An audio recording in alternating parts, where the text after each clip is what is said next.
Where are the low-value men? The hijacker's passport was found blocks from the World Trade Center crash site. You can believe that. You can believe that. You can believe that. Contracted COVID, but says with a mixture of medicines, including the controversial horse dewormer that has poisoned hundreds of people nationwide, he's now recovered.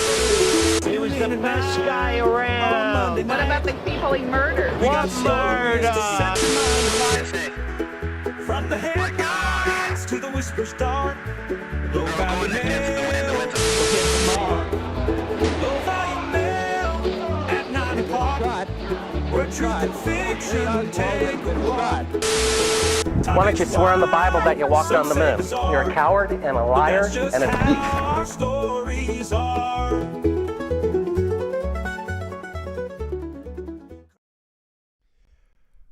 Welcome back, Scroats, to a brand spanking new episode of Low Value Mail, the greatest call-in show on the internet, if I may say so myself. This is episode number 194 on this Monday, August 10th, 2026, the year of our Lord. Welcome back, everybody. I apologize again for no episode last week. My schedule was kind of crazy, and anyways, but we're back. That's all that matters, is I didn't abandon you like some other call-in shows. I'm not actually referencing anything specific there. Just getting the mind working. As always, we have a priority Patreon number. I actually figured out Patreon now lets me pin it. So now, instead of everybody asking what's the number, it's pinned in the Patreon. USA, Canada numbers, you Euro losers, sorry, still out of luck.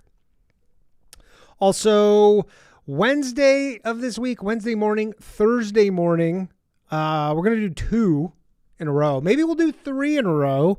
We're going to be doing the Not Financial Advice live stream. I have more money in the account from you patrons. So we're going to be doing that. At least if you don't know what it is, by the way, is I take all the Patreon money and I lose it in the stock market. So far, what month is it now? August. June, lost it all. July, lost it all.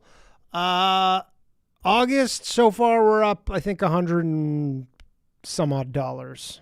So grinding our way back. We're trying something different. I was trying to be more like, not buy and hold, because I'm still just degenerate gambling, but now I'm just like, we're just trading 0-day to expiry options, and we're just going that way. Anyways, you can get access to that live stream if you would like. Just sign up for the Patreon, patreon.com/lowvaluemail, MAIL. We're getting smoked so far, but that's just for now. I think we got to get lucky at some point, right? Right? And of course, if you sign up for the Patreon, it gives me more money to lose to my fellow people in the stock market. So there you go. All right. Let's get into it. And of course, the phone lines will be open. Do we got Gerard? Gerard's in here. Gerard made it in. So things are looking pretty good, if I don't say so myself. So, a term that I had never heard before was uttered this past weekend by none other than big booty Latina Alexandria Ocasio-Cortez. If you haven't seen the clip that's been making the rounds, it was from an interview she gave this weekend where she states that Woke One was crazy. Do you guys remember Woke One? I didn't even know that. Does that imply that there's going to be a Woke 2? Are we in Woke 2? I don't know. Maybe this is Woke 2. It's like this is a pause, kind of a reset. And then maybe we're on to Woke 3 in maybe the next couple of years. I don't know. I don't want to know. Now, this was in a response to a question about this new crop of progressive candidates, which, by the way,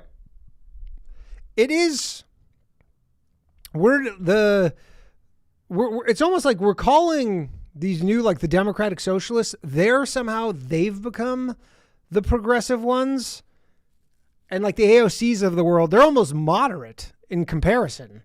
She's trying to be like, oh, I'm not even one of these progressive whack jobs. I'm normal. But so this was in response to a question about this new crop of progressive candidates and the crazy things they have said in the past, specifically abolishing prisons, defunding the police, opening up the border, just wide open. Now, the scary thing, and I guess it's only scary if you're normal. Obviously, if you subscribe to this cockamamie nonsense, it's not scary at all. But probably people see this soundbite and they believe her. They go, oh, you know what? Yeah, woke one was kind of crazy. Yeah, I guess it was. She refuses to say what about woke one was crazy. No specifics on her part, but she does concede it was crazy. Now, obviously, she doesn't give specifics because she doesn't believe it was. She's a politician, and she's lying, clearly.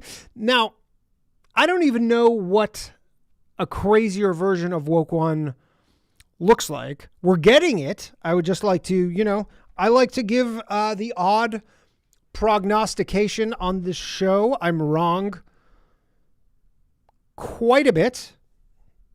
Sometimes I'm right. Sometimes I'm wrong. That's the name of the game when you're making calls like that.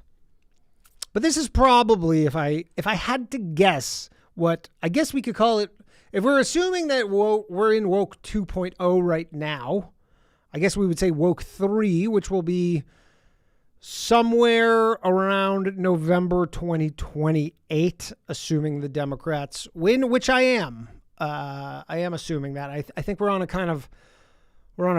flip-flop course at the moment. But this is what it's going to look like, in my opinion. Probably something along the lines of mass immigration, like never before seen in this country. ICE being basically financially crippled. I know that they want to abolish ICE. I don't even know if that's necessarily practical, but they could basically kneecap ICE, if you will, and make them not particularly effective, take away their budget, that kind of thing. Surging national debt, which you're getting that either way. So I guess whatever. I guess it's the degree to which it surges. But I can't imagine a Democrat coming into power and being like, we really need to tackle this national debt problem. Their whole platform is like, we need to spend as much of other people's money as possible. Defense budgets obviously slashed, taxes up. And now the way things are going at the moment, I pray that I'm wrong about this. I do, and I probably am. There's a lot of time between now and November 2028. But the way things are going, I wouldn't be surprised if AOC is the Democratic nominee in 2028 for president. Obviously, the way when we had our first kind of like these DSA candidates, when they kind of started trickling in, and at first you were like, it's not a big deal. But now, certainly there's a trend that you ignore at your own peril. I said the same thing, by the way, 2 months ago when this kind of all got started. Since then, not I don't know how much this means or how much you can put stock in this, but she has moved in the betting markets from a less than 6% chance of being president to now close to 10%. And she's trending up. So, again, 10%, it's not a lot. It's a long shot. However, the highest percentage candidate is J.D. Vance at 22%. So it's not like anybody's running away with this right now. If you had you bet on that, we give away some serious alpha on this podcast. You could have bet her at 6%, and you'd be up 50% right now, maybe even more. Now, Trump 2 I guess we can call this Trump 2. Some would call it Trump 3, but we'll call it Trump 2. A lot crazier than Trump 1, safe to say. So probably safe to say that whatever new iteration of the woke nonsense that we're going to get, probably the same. It's probably everything's a reaction in politics. The reason everybody's like, why are we getting all these DSA people? And you're like, well, because they all think Trump's a fascist. So then when they think the current government is super far right, then you get a super far left response to that, essentially. To think we are somehow back, and boy, are we back, to debating transgenders in women's sports. Absolutely baffling. An issue that is at minimum, an 80-20 issue, right? This is at least 80% of people, if you were to poll them privately, you're like, yeah, I probably a biological man playing against biological women in sports. Probably not the best idea. Probably seems unfair. Yet my whole Twitter timeline now, we're back in this. This is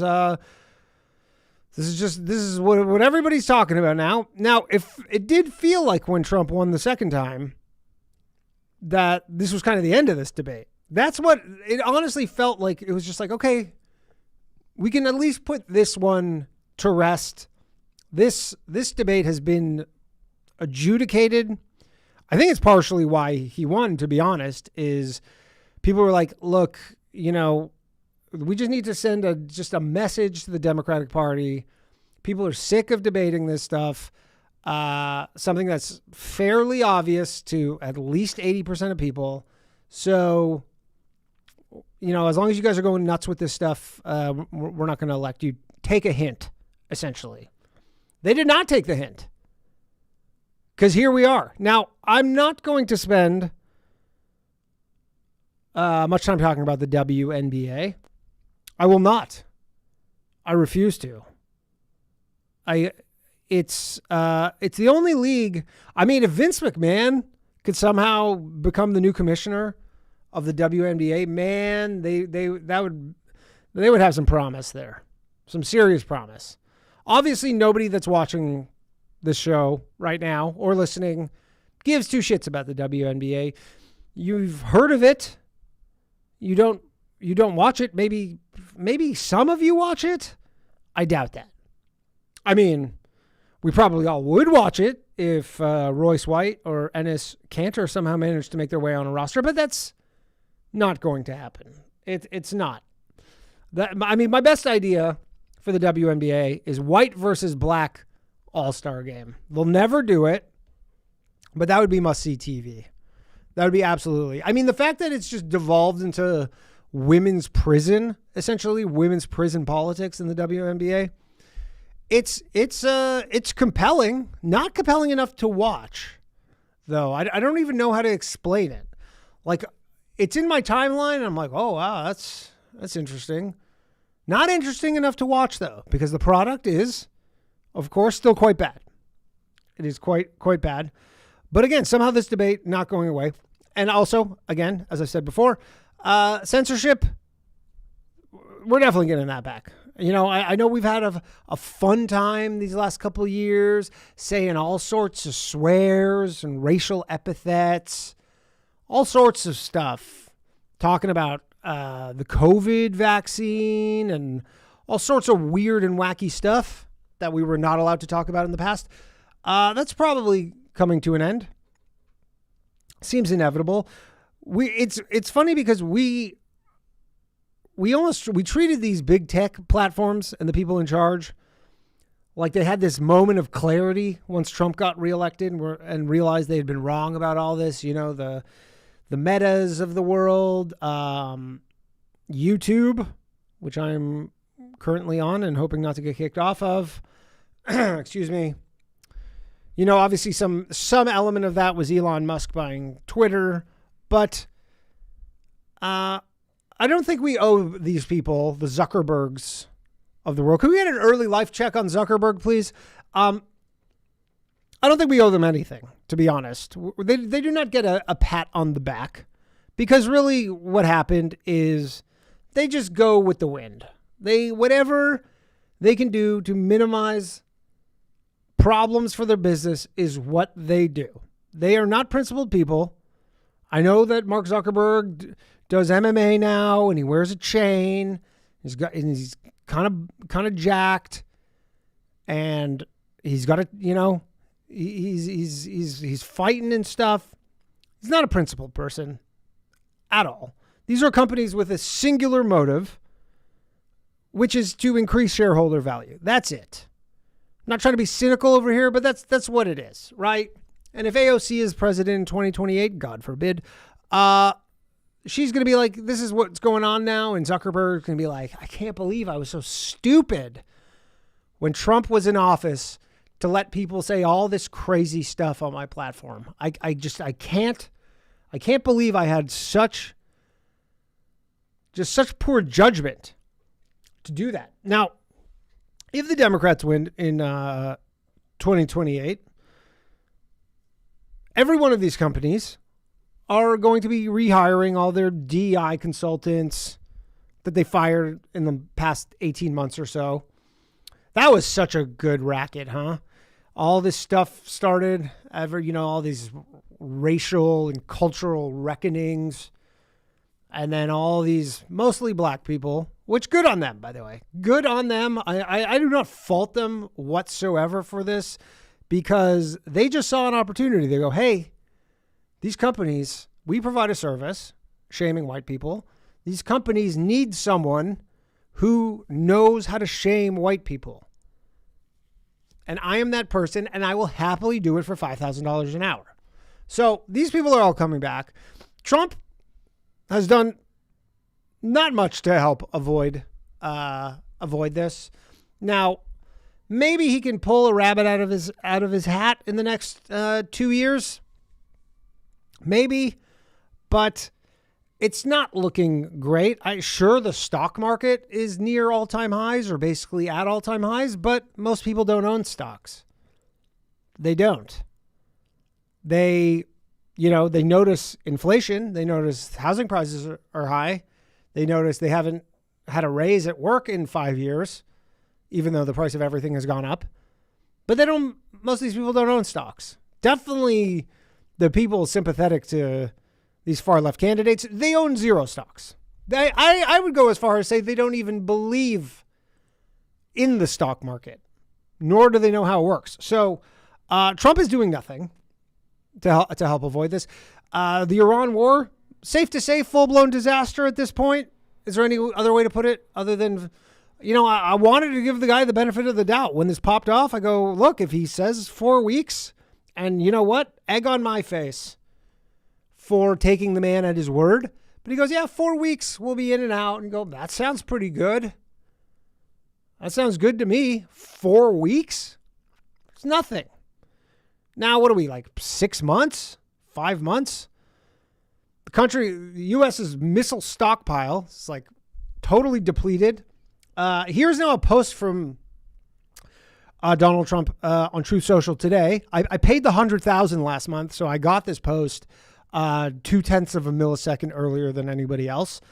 This is what it says. I see that the representatives of the Islamic Republic of Iran are asking for compensation for the damage done to them during the last 5-month military conflict. Started because they will not have a nuclear weapon, and even though it was never mentioned in any of our negotiations or meetings. But it is an interesting idea, because now I am likewise demanding compensation from Iran for all of the people that they have killed and gravely wounded with their roadside bombs in many conflicts for which they are famous, as led by General Soleimani, including the families of those killed on the USS Cole and thousands of other killed in combat. Excuse me. Additionally, compensation should be paid to the families of the hundreds of thousands of innocent protesters that Iran has killed over the last 50 years, not to mention the 52,000 that have been killed in the last 5 months. I've instructed my representatives to put this firmly into any and all future negotiations. Thank you for your attention to this matter. So Iran says they won't open the Strait of Hormuz until they are financially compensated for all the destruction. Trump Uno reverse cards them and tells them, actually, We're not paying you. You're paying us. 4D chess, I would say. Really just, here you go. You think we're paying you? No. You're not only paying us, you're paying all these other people. So how do you like that as a negotiating tactic? Honestly, at this point, Trump's best strategic move, honestly, would just be saying, hey, everybody, I have something to tell my fellow Americans. Benjamin Netanyahu actually does control the United States, the whole government, the military, all of it. It wasn't my fault that we're in this mess. It was Netanyahu's fault, and I'm sorry. But I didn't do it. The gas prices are high. That's not my fault. The inflation's high. That's all Netanyahu. He has all this dirt on us. I'm sorry I lied to you. Now, obviously that won't happen. And in terms of what can be even done about this, by you, the viewer, the listener, not much. Probably move to a red state, I guess.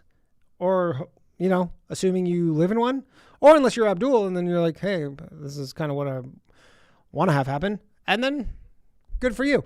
Also, don't move to Texas because obviously they're going to completely open the border wide open. So that won't be great. And then just maybe hope this is all temporary. All right. We're going to open the phone lines for everybody. You can, and again, as always, you can call in about whatever you want. The phone lines are open 1-347-391-6995. We have Gerard answering your calls. We have a couple super chats. Number one from Abdul with a foam finger number one. Thank you, Abdul.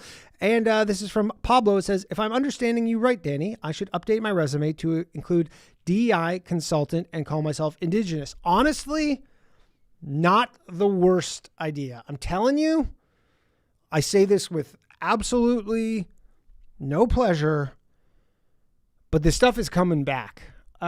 You're starting to see the writing on the wall. We'll see what happens in Wisconsin with that Asian broad, who's running. What's her name? Francesca Hong.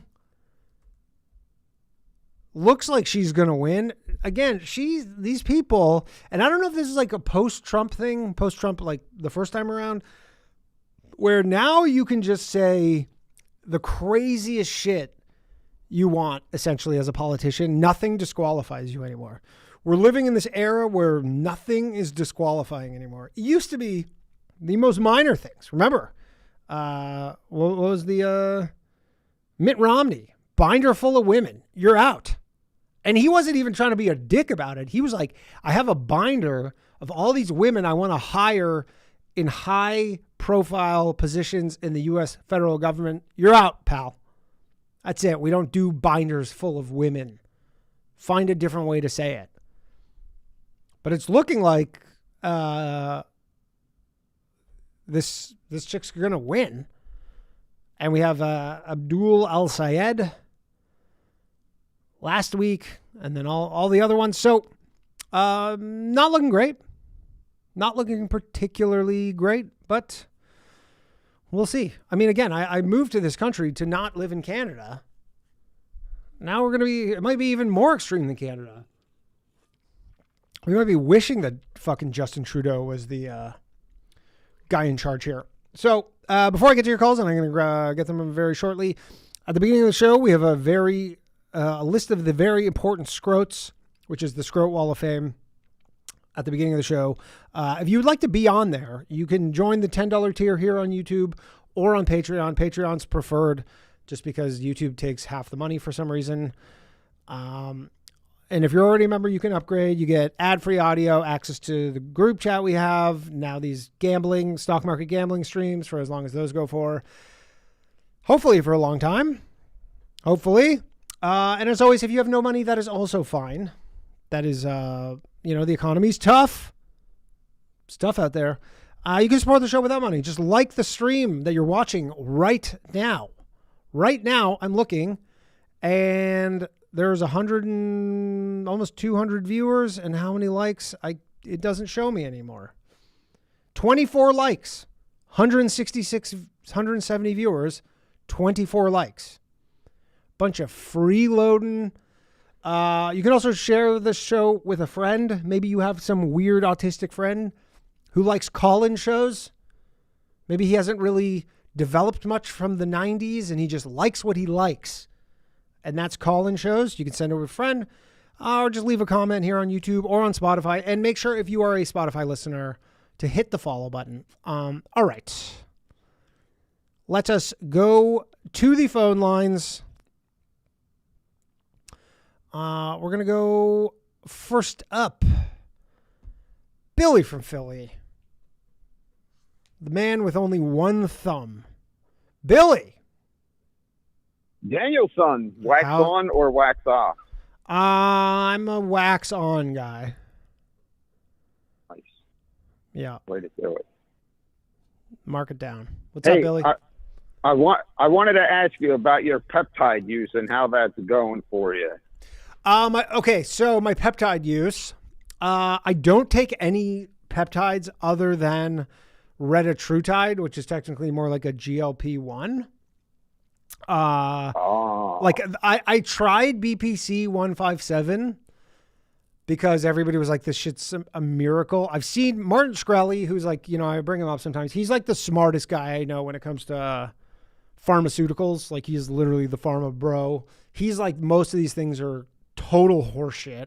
I use I know people who have used BPC 157. They said it was amazing. I used it, didn't do anything for me. Some people say that there's a placebo effect, which is of course still real. Like if you inject yourself with something to fix something and it gets fixed and you're like, okay, regardless of if it actually worked, it still did work. But yeah, I haven't. Why? Which ones are you looking to use? I don't know. I keep hearing. Well, I hear you talking about them, and I wasn't even sure.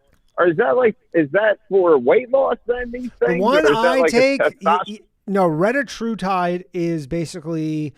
So there's, it's just a GLP-1. It's the same as semaglutide, which is like Ozempic, or like tirzepatide, which is Wegovy. I took tirzepatide. It was pretty good. Retatrutide is not FDA approved, so I'm probably going to get some kind of turbo cancer from it. But it's probably going to be FDA approved this year. I've been taking it I was off them for a while. I've been taking it for like since the start of June. And if you hit the dose right, it works really well. But I have had some side effects. Specifically, I had like a month where my body felt like I had a sunburn when there was no sunburn. Oh. But it was like manageable. It wasn't, it wasn't terrible. It's just weird. Like it's a weird feeling. You walk around and, your shirt kind of like brushes up against your back and it feels like you have a mild sunburn. It also increases your resting heart rate a little bit, which isn't great, which is why I'm stopping like next week. But it's pretty good. I lost like probably 20 pounds since the start of June. Oh, really? And that's the main focus of using them, right? Is weight loss. That one's for weight loss. Yeah. I mean, look, there's like, you go on these peptide websites, there are legitimately, some of these websites have 1,000 peptides on them, and most of them, I think, don't do shit. And have you ever done anything with like testosterone, taken anything like that? I have never taken testosterone. I probably will at some point. I mean, I think if you're over 50, I don't see the downside to taking testosterone, especially if you have no intention of having any more children or children, period. I don't see the downside to taking testosterone. It seems like it just makes your life way better and makes you feel better. Only downside is that you're probably, if you take like a high enough dose, I think you kind of have to be on it for life because your body stops naturally making testosterone. So then if you go off of it, you just have no testosterone. Like it basically goes to zero. So become an old fat lady.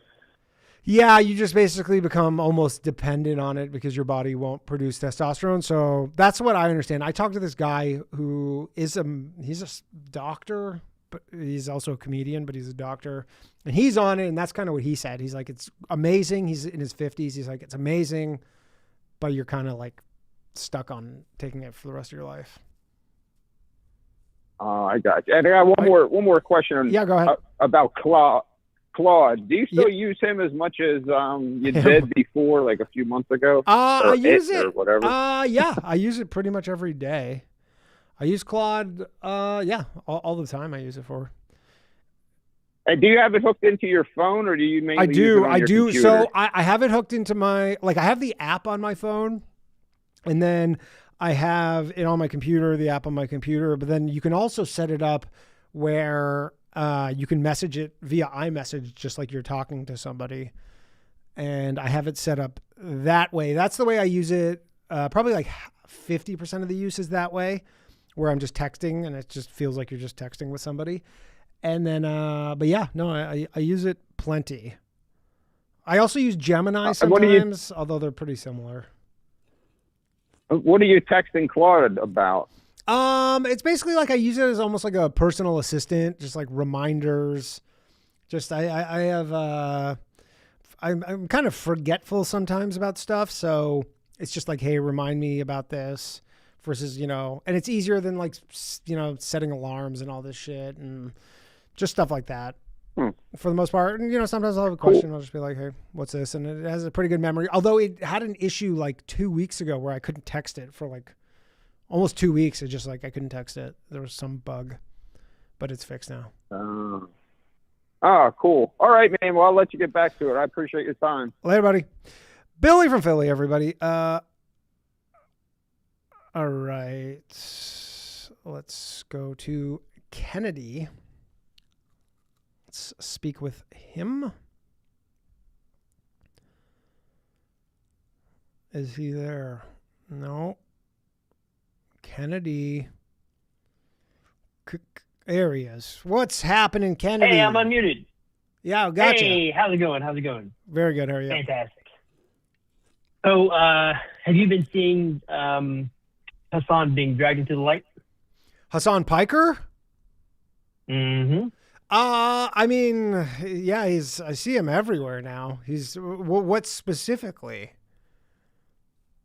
Well, there's something that he said on live stream that's been pushed in his face the longest time, on top of the America Deserve 9/11 thing. He went on a rant about how landlords need to be dragged in the street. It's specifically capitalist landlords need to be dragged in the street and killed, and the street should flow with their blood. Right?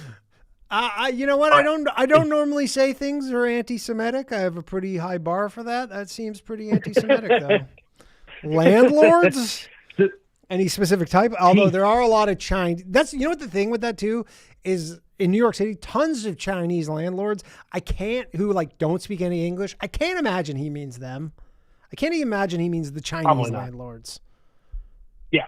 I mean, especially with all of his comments about Mao being a great leader. Exactly. The Chinese landlords get a pass. But again, nothing is disqualifying anymore. Like, to think that we're living in an era, like a pre-2016 era, where some politician is friends with him and they're like, well, that politician, look what his friend said. Like, nobody cares. Right. Nobody cares. But I have a feeling that the reason that nobody cares is because they've never actually seen him attempt to explain away what he said. Like, at one point in time, he went on the Young Turks and he was forced to give a quote unquote he didn't apologize. He explained away his comments about America deserving 9/11, which basically amounted to, hey, English is my second language. Fuck you guys. Really? He was born in America. I know he grew up in Turkey or whatever, but he was born in the U.S. Yeah, he grew up rich in Turkey. Yeah. Yeah, I mean, I know lots of, especially in New York, lots of people who are all into this, landlords should be killed business. Nobody should be a landlord. They have no concept of how this stuff works. Like, they just think you're like, someone should just do this out of the kindness of their heart. They should just rent you out their place and lose money, and why not? It's like a vegan saying, "You don't need to hunt; just go to the store, stupid." And Kind of, that's what I yeah. think I like. But look, this stuff is playing right now. As much as we want to sit over here and be like, "Can you believe these idiots and all the stuff they believe?" Like the wind is at their backs right now. Like as much as we're like, "Oh wow, can you believe this shit?" It's entirely up to them to fuck this up. Right? Yeah, kind of. And I don't even know what they could do. Got the initiative. Like, I don't even know. The only thing I could think of that they could really do to fuck this up is, one, there's going to be all these Congress people coming in November. So I guess they could do something crazy between November and the presidential election. Mamdani could like destroy New York. I guess that's also a possibility. But they just have to like not fuck up super bad. They don't even necessarily need to do a great job. They just need to not really royally fuck up. Which, you know, that side of the political, well, I can't really say that side. Both sides of the political party has been known to do all kinds of major fucking up at the fucking finish line at the 11:59 seconds, you know. So, yeah. Yeah. But the reason I brought up Hassan, go ahead. The reason I brought up Hassan is that I found out about Hassan a long time ago, 2020, something like that, from a live streamer named Destiny. Yes, friend of Destiny, friend of the Boys Cast. I'd seen him on an episode of your guys. Which the first one or the second one? Because the first time I didn't see the second one. Oh, okay. The first time he came on the Boys Cast, everybody loved the episode. It was the most views we ever had for an episode, like by far. Mm-hmm. So we're like, yeah, we'll bring him back on. Bring him back on. Literally every comment was like, fuck this guy. How could you bring him back on? We hate this guy. We'll see you next week. Like I literally texted Ryan. Ryan was on a flight. I'm like, yo, have you seen the comments? He's like, what are you talking about? I'm like, dude, everybody hates this. By the way, I don't know what day it's coming out this week. It might be Wednesday, it might be Friday, but Pastor James Manning will be on the Boys Cast this week. You do not Who the hell want is that? He's the black pastor from Harlem who says the craziest shit you could ever imagine.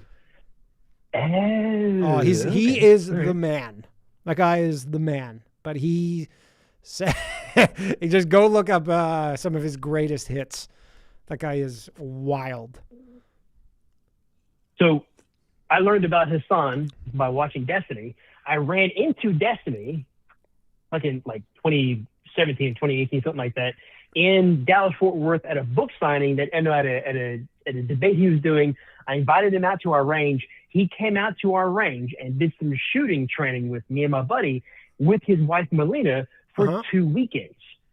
One of those weekends, I happened to be there whenever Turkey Tom, I don't know if you know who that guy is. I don't know. He was doing No, I don't know Turkey Tom. He's a documentary kind of YouTuber kind of guy. Okay.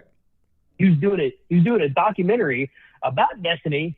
So if you go and you look at the Destiny documentary from Turkey Tom, you'll actually see me and my buddy Baker and the range that we had him on. And that's how I actually got to know the guy. And I went out to the fucking Unsubscribed podcast, their range day, because of that interaction with him. Oh, that's cool. That sounds cool. I mean, Destiny, as much as people hate him, he's like in person, he's totally fine. I mean, he's great. He's great in person, and he has an element. You have him on a range. Yeah. If you have him on a range and you're not actively engaging his stupid hamster on a wheel brain, he's completely checked out. Yeah, and you have to also understand that he doesn't. He says stuff to provoke people. Like he says, which is, that's kind of the internet now, where you have to be kind of like, unless you're super extreme, it's hard to like really break through. And he knows what he's doing. Now, I don't know what his viewership is like now, but probably lower than it used to be. It's roughly the same. He's lost people and he's gained people. But like he still gets like 8,000 people watching him on YouTube on a random live stream. Oh yeah. Crazy. Oh yeah. Something like that. It's crazy. So it's great seeing him now pointed at the commies and the socialists, because that's whenever I first started listening to the dude, and man, he's got a fucking hate boner for those guys. Holy shit. Yeah, but I don't think he has this, like he doesn't have the sway of like Hassan Piker. No, but he does have an encyclopedic memory of all the crazy things. Mm-hmm. And so if you watch anything with Hassan Piker on it, he will bring up, as you're watching him watch Hassan Piker, he will bring up all these things in the row, almost in an alphabetical order of all the retarded shit Hassan's done. But again, nothing disqualifies you anymore. Nothing disqualifies you. There's no disqualification, like nothing. I don't know. Like there's no politician who will get in trouble for being friends with Hassan Piker or cost them any votes. So it's really just like, if the world ends up going to shit and you decide that you want to move out from New York City, sir, you're always free to come down to Louisiana, do some training. You're in Louisiana. You're not in Texas? No. Oh, okay. I'm going to be in Louisiana in November for Skankfest. I don't think the wife. Really? Yeah, I don't think the wife wants to move to Louisiana, although she does want to move to Florida, which is pretty close. Oh my God! Why? Yeah. Because she's from there. Fuck that, dude. Louisiana's bad. Oh, okay. Well, that's it. Yeah, man. In Skankfest, the part of Louisiana that I live in is roughly 3 hours away from New Orleans. So at the end of Skankfest, if you want to schedule something over here and get a weekend of training in, we can actually make that happen. Well, interesting. All right. Well, I'll think about that. That might be a possibility. I'm usually pretty banged up at the end of Skankfest, but yeah, I bet. Yeah, I've been security at Skankfest over at Skankfest South, so I've seen you guys running around. Oh, cool. Yeah. It gets pretty hairy on that last day. All right, Kenny. I bet. Anything else? No, man. That's it, man. Cool, buddy. Thanks, dude. Kennedy, everybody. All right. Jared says we need the pastor on low value mail so we can ask him questions. Pablo says tons of Indian landlords here in Central Cali too. Yeah, he's not talking about the Indian or the Chinese landlords. He's talking about my people's landlords and the Italians probably. I think the Italians own a lot of property out here in New York, and the Irish. Okay. Let's go to Marcus. Yeah, Jared, I don't know if how tech savvy Pastor Manning is to do a Zoom. Maybe he is. I'll see if I can make that happen. All right, let's go to Marcus.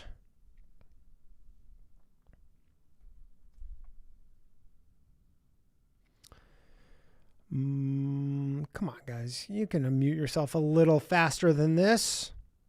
Although Marcus, I don't recognize the name, so maybe he's a new caller. We shall see. He's struggling. Oh, there we go. Marcus, what's up? I don't know why your hand is raised. I don't know what that means, but what's up, man? Oh, I started with, I think, star 9. Oh, don't worry about it. It's just like a weird Zoom thing. What's happening? Anyways, long-time listener. Finally figured out what the phone number was. So okay, it's literally displayed on the screen. I'll show. No. Oh, the Patreon number. There's the Patreon one. Yeah. Oh, gotcha. Looking for it, and I never could find it. Yeah. Well, I figured out how to pin it, and so now it's pinned in the Patreon. It'll be the first thing when you go in there. So what's up? What's up, Marcus? Yeah, I guess maybe first start off kind of continuing on with the DSA stuff, conversation-wise. I'm out of Seattle, so we Ground zero have almost. a DSA person. Yeah, so Katie Wilson apparently isn't officially DSA. She's a Democrat, but she's basically DSA, all the people she's bringing in and stuff like that. Yeah. I mean, I feel like 2 years ago that cost you. Like, you probably could, in your mind, believe that you were that, but if you were publicly that, people were like, no, it's a little too extreme for people to vote for. But now it's just I think the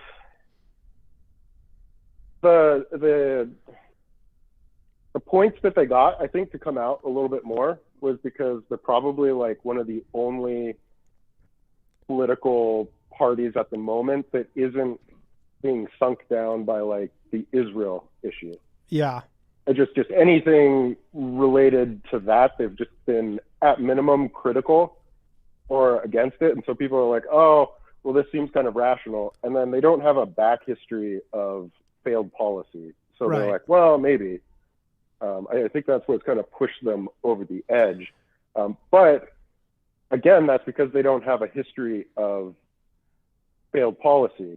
And Right. in It's Seattle, almost a good thing. It's almost a good thing. We don't really have a history of screwing up.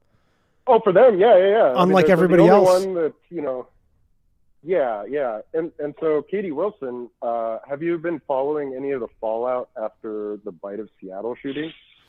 No. The Witch of Seattle shooting? Okay. I know there was a recent shooting there. Yeah, so there was a big event. It's called the Bite of Seattle. It's just overpriced food trucks and stands near the Space Needle. And you buy a ticket, you get in there, and then you get your $20 taco or whatever. Right. Anyways, super crowded. Apparently there's two people that got into a shootout, and one of them is 16 or something like that, and we're not sure who the other one is, but they got away. And everybody was trying to figure out what's going on, and they didn't hold an initial press conference until 5 or 6 hours after the shooting. So I think it was at 10 or 11 o'clock at night, and the shooting happened at 5 or 6. So everybody was like, what's going on? Long story short, the police chief apparently doesn't live in Seattle. He's out of Chicago or something like that. And so the they police kept on chief saying, of Seattle doesn't live in Washington State? No. He has a main residence in Chicago, and then he has an apartment in Seattle. And so they were basically holding the press conference up for, and I quote, dignitaries, which is a really weird way to phrase it. But I mean, I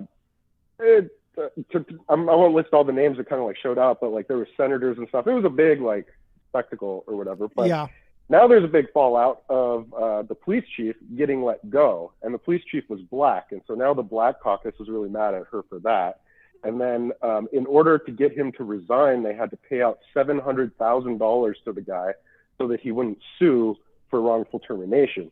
Then they put in a the next person under him to be the interim police chief. And guess what? This guy also doesn't live in Seattle. Where does he live? Multiple states away as well. How's that possible? He lives. I honestly don't know. So I guess my overarching point is, and if you ever get a chance, look up some of the press conferences, because she's basically in free fall at the moment, even though she's, got all the DSA stuff, and she's, all the Zoran Mamdani stuff she's basically doing here kind of, except for maybe the supermarkets yet or whatever. But I mean, has no idea how to handle this, and it's to the point where she's just like Fauci repeating scripted things. She looks scared, very inexperienced, and so I think people are going to start to get a little bit of a taste as a couple of these people come in, that they're just so inexperienced or ridiculous that they're not all going to be super smooth talkers. It's going to last quite as long as a Zoran. And he's going to slip up again, the IDs for the IDs for the grocery stores, for the supermarkets. Yeah, it's totally contradictory stuff. It's gonna catch up. I mean, the thing is that the grocery store thing is just not super thought out. So they're asking him so how are you gonna keep people from taking advantage of this? And obviously you'd think I guess an ID, and then people are well, can't make black people don't have IDs. Yeah. So I think they're just going to be a little bit of a fad.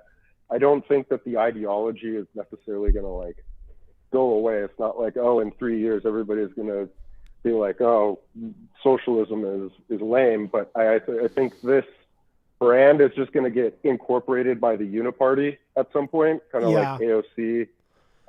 Is basically I don't know. She's a shill at the moment. I mean, a lot of people are in the, the quote unquote, the old school Democrats, they do not like where this is going, because I think rightfully so, they don't see a place for themselves in like this new version of the Democratic Party, which they're right. Like they're considered almost like way too, they're like basically conservative for whatever this version is, but they can always find some slick talking person in Seattle who, you know, believes all this nonsense to replace this woman.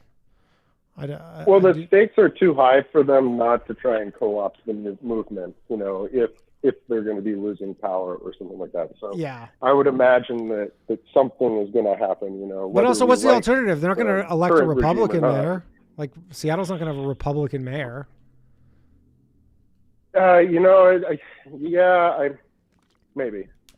Hell no. It's like, it reminds me of Toronto. Like, Toronto, same shit, where they have this woman, I can't remember her name, Asian woman, and she... Like, the one that, what's his name, makes those funny videos. Yeah, exactly.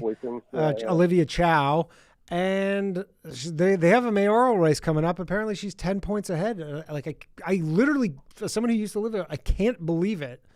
But people are so ideological that they're like, yeah, we would much rather have the person who represents our ideology in charge doing a bad job than someone we disagree with doing a better job. Yeah, it's hard to say because there are just a lot of brain dead people that you just can't like rationalize. Yeah, they don't, you know. Yeah, they just don't care. Yeah. But, the reason I called in was so Ryan. Yeah.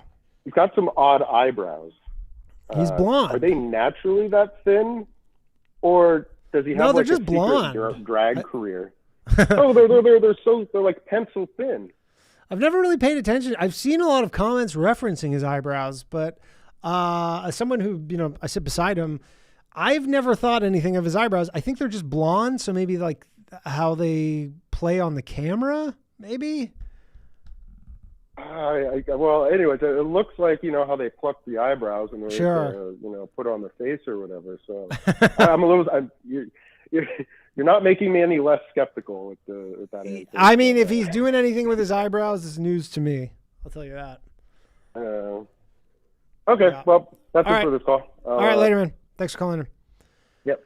Marcus, everybody. All right. Phone lines are open. 1-347-391-6995. Let's take some more calls here. We're going to go to Chandler from Utah.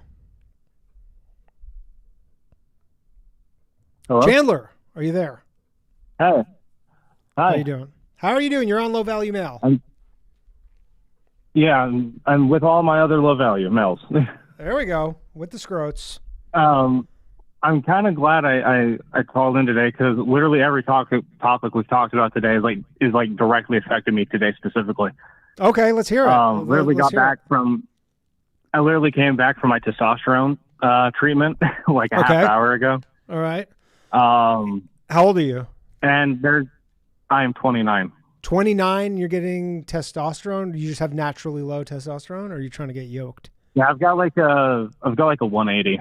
I know 180. Everyone in the chat's going to be like, "Oh, that's fucking low. Beta ass male." That's like for a 29-year-old, that's really low. That's low for a 50-year-old, I think. I've had very like low testosterone since I was like 25. Interesting. It's only recently that. Do they have any understanding of why? It's just that the plastics are like, you probably just like as a kid, my mom like pumped, and so the plastic bottles that she ate everything up, like that probably just permanently did it. The plastic foods that she probably ate when you're in so your balls are just full of plastic. Yeah. Me and Ryan, we got like the fucking cargo ship of plastic between the two of us. Well, it's good. It's good. How often do you have to go get? You get it. You can't just inject it yourself. You have to actually go somewhere, or do you not like doing it? Yeah. Well, I'm pretty sure I could get a vial of tests and do it myself, but I go to a clinic because they do blood work and all that kind of stuff. They do all the stuff. So what's your? How long have you been doing it for? Literally, my second dose was today. This is your second dose, okay. And how high? Yeah, how high is it going to get? Like, are you going to get up to 1,000, or are they just trying to get you to like 400 or something? They're going to get me to 700 or 800. Ooh, you got a girlfriend? Yeah. She's in trouble. I got a wife. Yeah. You got a wife? Oh, she does not know the trouble she's about to get in. Yeah. Yeah, she's preparing. she's open to the idea of a girlfriend. Yeah. You're about to be a dog. Hell yeah. No, cool. I'm also a landlord too. Okay, you're a landlord. You sound white. I don't know if my kind of white, but you sound white properly. I am the Caucasus Mountain. I'm the correct kind of white. Okay, good for you. Congratulations. Yeah. So, what are your thoughts on all this? On all this landlord hate?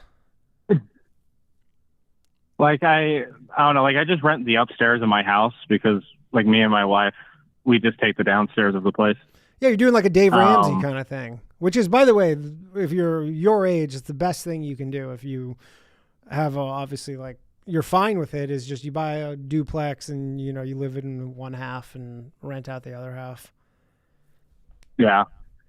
So we've basically just been doing that, and like we're not in a situation where like we could just we want to kind of have a space. Let's 6 months. If I don't have a tenant for like 3 months, so like I haven't had a tenant for 2 months. If I don't find someone next month, I have to sell the house. I will not be able to afford this place anymore. That's not good. Why is it so hard to find a tenant where you live? Like, I don't know. Maybe I'm asking way too much. Like, it's an entire 1,200 square feet, 3-bedroom, 1.5 bath, all utilities. Because I like to help people out. I don't charge for utilities. That's nice of you. And I charge like $2,000. 2,000 seems. Where are you? Utah. I mean, I would say just from like an obvious standpoint, do you have a realtor helping you? No, it's just me and like Facebook Marketplace. I mean, you might want to try and get a realtor at this point if you're saying you're going to have to sell your house. Like they'll ding you a month's rent, but if you're at this point where you're going to have to sell your house, you might want to get some professional help on this, to be honest. Like, obviously, you could try and lower the price. Like, the first thing I think of is just like, hey, the rent's too high. Have you charged that before? Yeah, the market. Yeah. A what? Like, have you got $2,000 a month before for this place? Or is this the highest you've ever asked? No, the tenants we had before were 2,000. The people we had 2 years ago were 1,800. I mean, like, if you can lower it, if you're in this position where you might lose your home, it's probably worth it to try and lower the rent and see. Like, I don't know what the rental market is like or the housing market's like where you're at, but I mean, at this point, this is like like to kind of just take what I can get. Yeah, I mean, if it means you keeping your house or not, like, does that $200 a month, does that change your life really materially? do much? Yeah. Like, so can you still cover your like mortgage? my mortgage is like 4.5 thou. Whoo! What kind of place are you guys? What's your living quarters look like? It's a 2-bedroom, 1 bath. 2-bedroom, 1 bath. Pretty big. Similar size? No. It's about the size of a 2-bedroom, 1 bath, but it's a 1-bedroom, 1 bath, 1,200 square feet. Oh, gotcha. Yeah, I mean, not ideal, but, and did you know that you're like, if we don't rent this out in 3 months, that we're out of here? I can't imagine the wife loves that. Yeah, so the people before us, they fucked the upstairs up. Like, they destroyed the place. So it's not like we've been like hanging out. We literally just got the place fixed up literally like a week and a half ago. Oh, the previous tenants ruined the upstairs? Oh yeah, there's black mold all throughout. the house, like we had to replace giant chunks of like drywall and like studs and all that kind of stuff because like it was very bad. They were fucking disgusting animals. Nightmare. Yeah. I mean, it's famously hard to get a good tenant. That's for sure. So you couldn't even rent this place out till a week and a half ago? Yeah. I would get a realtor. Honestly, either get a realtor. The problem is if you drop the price, like, I don't know if you're finding the best tenants on Facebook Marketplace. Like, you want a realtor who's, you know, like, it might be worth it if you can scrounge up. They'll probably charge you a month's rent, which is $2,000, which is not great. I understand that this is kind of the line of where you're like, might have to walk away from this place. But if you can get like a really good tenant that would be in there for several years, if you can somehow figure it out, it's worth it. Yeah. The reason I wanted to call is I work with two communists, like straight up. They read read Marxist and Mao Zedong and all the stuff. I can't remember all the shit. Like literally, they have it on their bookshelf. What do you do? What do you do? Oh, I work with a bunch of engineers. I'm a tech. Okay. So you work with engineers. Okay. So this is like in a technology company, you can say, just to be Yeah. No. So we make a bunch of just like widgets. Okay. So you're like it's not highbrow shit at all. So you're in manufacturing, like probably like some kind of specific manufacturing, but you have actual communists working there who are like well paid. It sounds like straight up red letter. They're like Bernie. He's basically Stephen Crowder at this point. Like they are mega leftists. Like the fact that like I rent, they're like, you should be like drawn and quartered for that. Yeah. But these are engineers, like by trade? Yeah. That's pretty wild because you think they probably do okay for themselves. Yeah, and no, they're champagne socialists. Like one guy literally lives with his parents, pays $400 in rent, and he's like, the working class can't make it in this kind of economy. What is the cost of living? I can barely afford in Utah. Like, is it really high?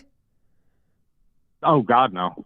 It's okay. It's fairly high, but we're talking if you live by yourself, you probably need to make $25 an hour.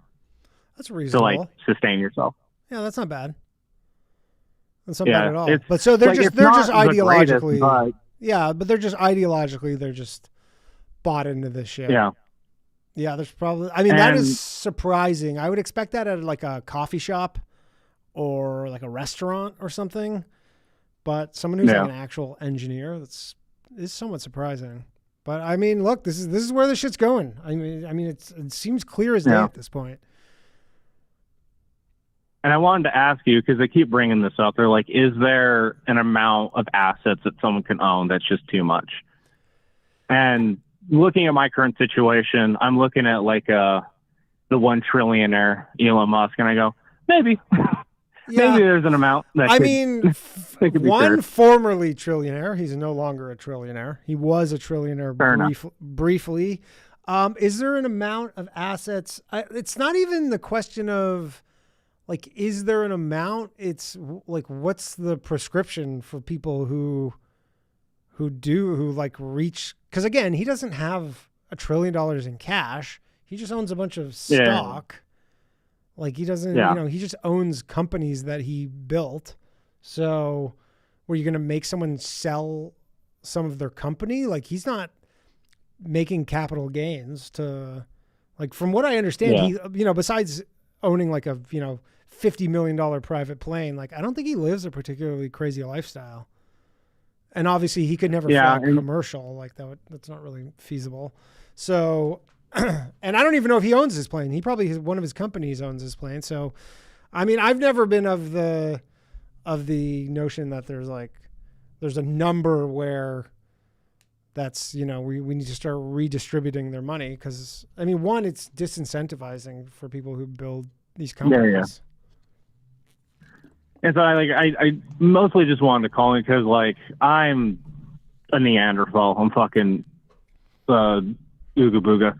Yeah. So I was wanting to ask the economist graduate. Yeah. That is there a reasonable, or do you think there's like, no, there shouldn't be a level at which like, okay, we need to, because I'm thinking of like the oil barons, like they had a shit ton of money, but at least they built like a library too, like. Yeah, I mean, to like a modern day.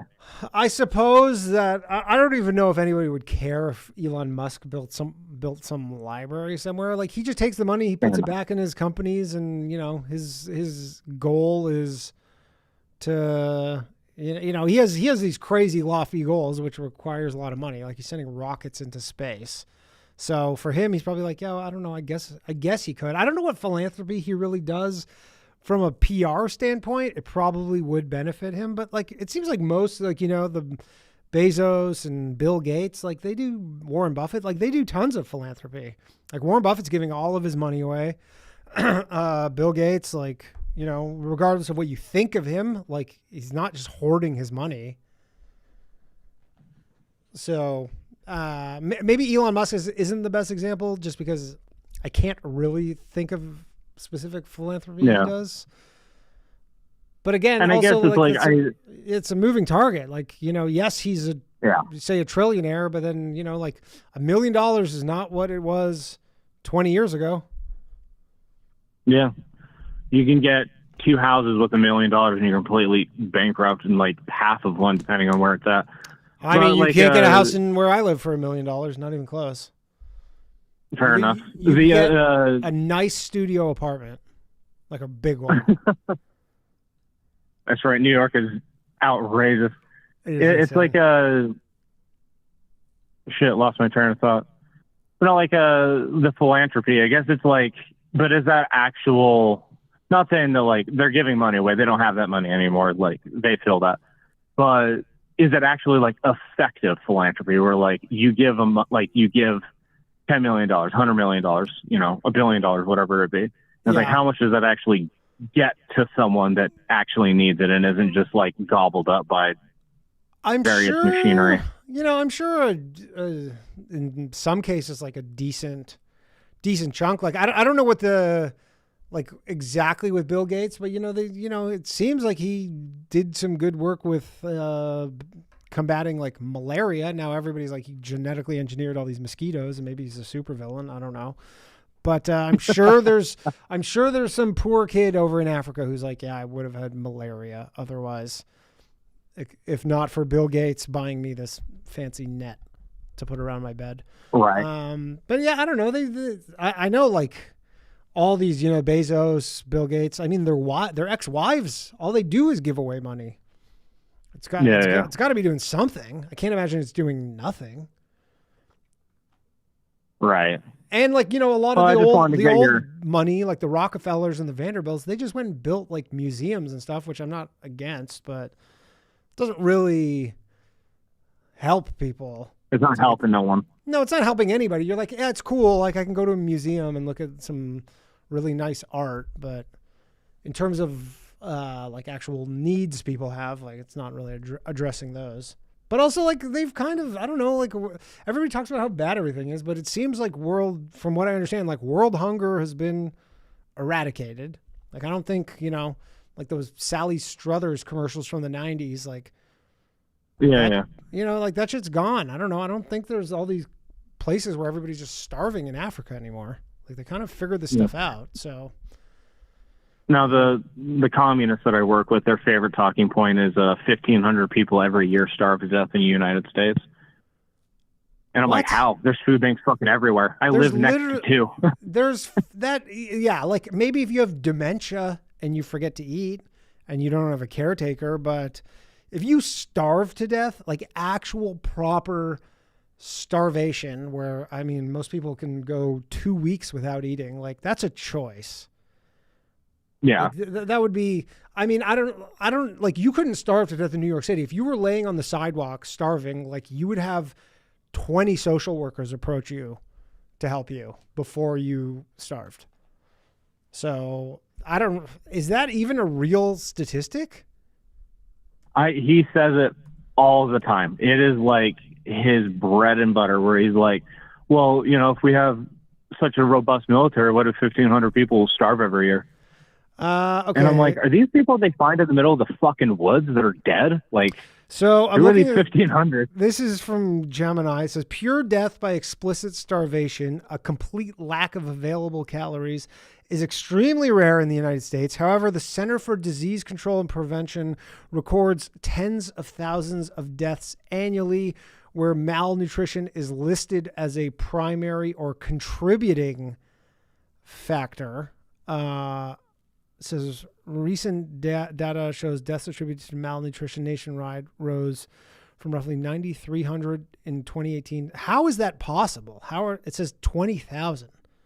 The vast majority of these malnutrition-related deaths occur among older adults, particularly individuals aged 85 and older. So, again, I don't think this isn't like a food insecurity thing. I think this is like what I said, like dementia, physically can't eat. I mean, I guess there's 85-year-olds who just have no family. They have nobody, and, they're just kind of at home dying slowly. Yeah. But yeah, I don't think there's no 20-year-old in the United States who is going to die from starvation. That's not happening. Okay. Yeah. Well, I've been trying to get away from politics because it was like literally giving me like ulcers in my mouth and all kinds of from the stress of it. And so I've tried to stay out of it. I literally get my news from the Voice Cast. It's like my number one news source. That's the place to get it. That's the spot. Low value mail, Voice Cast is my news sources, and Tim Dillon. But yeah, I'm like, sources. I don't know, I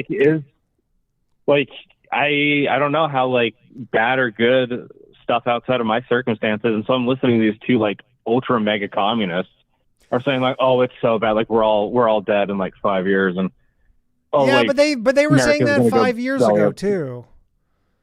I don't know. Yeah. It doesn't help. I don't know how much you can. Greenpeace people. They're Greenpeace people. Yeah, I would just ignore them. I guess. I don't know. You're not going to change their minds, so I would just ignore them. I don't know what else you can do. It's fun. It's fun. They're secretly anti-Semitic too. I love it. And they're these see, that's white people need to kiss the feet of black people. And then I'm I'd be baiting them into saying crazy shit. Because they think it. They need to feel safe to say it. Yeah, I don't know. I really like to play the oh wow, I didn't know that 100 million people didn't die during the Great Leap Forward. I didn't know that was made up. Crazy. Yeah, why? I love sitting there just who's playing. Making up these lies? That's what you got to ask them. You go, who? If you had to pick a specific group that is making up these lies about communism, who would you what say? Kind of hat do they wear? What would be the circumference of their hat if you had to just venture a guess? Any distinct facial features? Perhaps. Yeah. Well, try that out. Let me know how it goes. Thanks, Chandler. Good talking to you, man. All right. Thank you. Bye. Chandler, everybody. All right. We're going to take some more calls. We probably have room for a couple more calls. Phone lines are open on 347-391-6995. Let's go to the Rubestar, and then we'll go to Jake, and then the Goob, and then Lou from Guam, in that order. Rubestar. Danny, how you doing? I might have everything all messed up, or I might have everything exactly right, or somewhere in the middle. Sounds like something you would say. Yeah, there's that 10,000 hour rule where if you do something for 10,000 hours, you get really good at it. I think I just hit it with astrology, or I'm about to. Okay. So this whole time. Yeah, go ahead. So this whole time I've identified myself by my sun sign as a Capricorn, and I'm dating this girl that's an Aries by her sun sign. And, it looks good. Love's moving into her. Everything's good. Is this the girl who you tried to have me smell her shorts? Yeah. Let's not go back over that, Danny. Okay. Yes. Okay. It was a big mistake. I never should have did that. I made a lot of mistakes. Me too. Anyways, Danny, I'm really Leo rising. My true star constellation is like July 26th. How'd you Same fuck day that as, up? Carl. Well, I've been this all along, but here's the thing: you got to know your ascendant sign, your sun sign, and your moon sign. You got to kind of look at all three and see which one of those is leading your life. And if you watch this Sunny Side astrologer, who would be a great guest for you, this dude. When you look at my chart as a Leo and then as a Capricorn secondary, it's painting my life exactly. Exactly. And how does this? So you figured this out. You've unlocked the keys to the universe. How will this help you? Well, first we got to get through this eclipse. This is really interesting. 4 years ago, I went crazy and got beat up by the police on October 18th. Well, you bit and their they got thumb. thrown in jail. What's that? You bit a cop's thumb, so. Right. Yeah. Well, something very similar happened to this girl October 16th, 2 years ago. She also bit a cop's thumb? I'm not going to say on the air what happened, but it was very traumatic, okay? It's 2 days for the apart. cop? It's 2 days and 2 Danny, I'm not going to tell you the trauma she went through on October 16th, okay? The point is, her and I went through trauma 2 days apart and 2 years apart. Okay, it's coming back to haunt her now. Like in the legal sense, like in her life's in danger. Her life's in danger. Okay, and does she have a big, strong man who can protect her, Rube? No, absolutely not. only an angel. Danny, this is so bad. You can't believe how bad this is. So for the Leo chart for this coming week, Capricorn, or not Capricorn, Leo, divorce or death of a spouse. There's a square aspect coming in between Saturn and Mars, which is prominent in her chart and my chart. And when it's square, it's conflict. And if you have Venus in, Capricorn, which she doesn't, it's in Aries, and neither do I. He's like, this is certain death if you have these three certain things. Death for who? My spouse. Leo's spouse. Does this girl you're fucking count as your spouse? That's what I'm trying to explain to you. We have to break up before the eclipse. But you're not married. Why? Maybe if you don't get married, she's not your spouse. Maybe this is the universe trying to tell you don't wife her up. Well, can we use the word?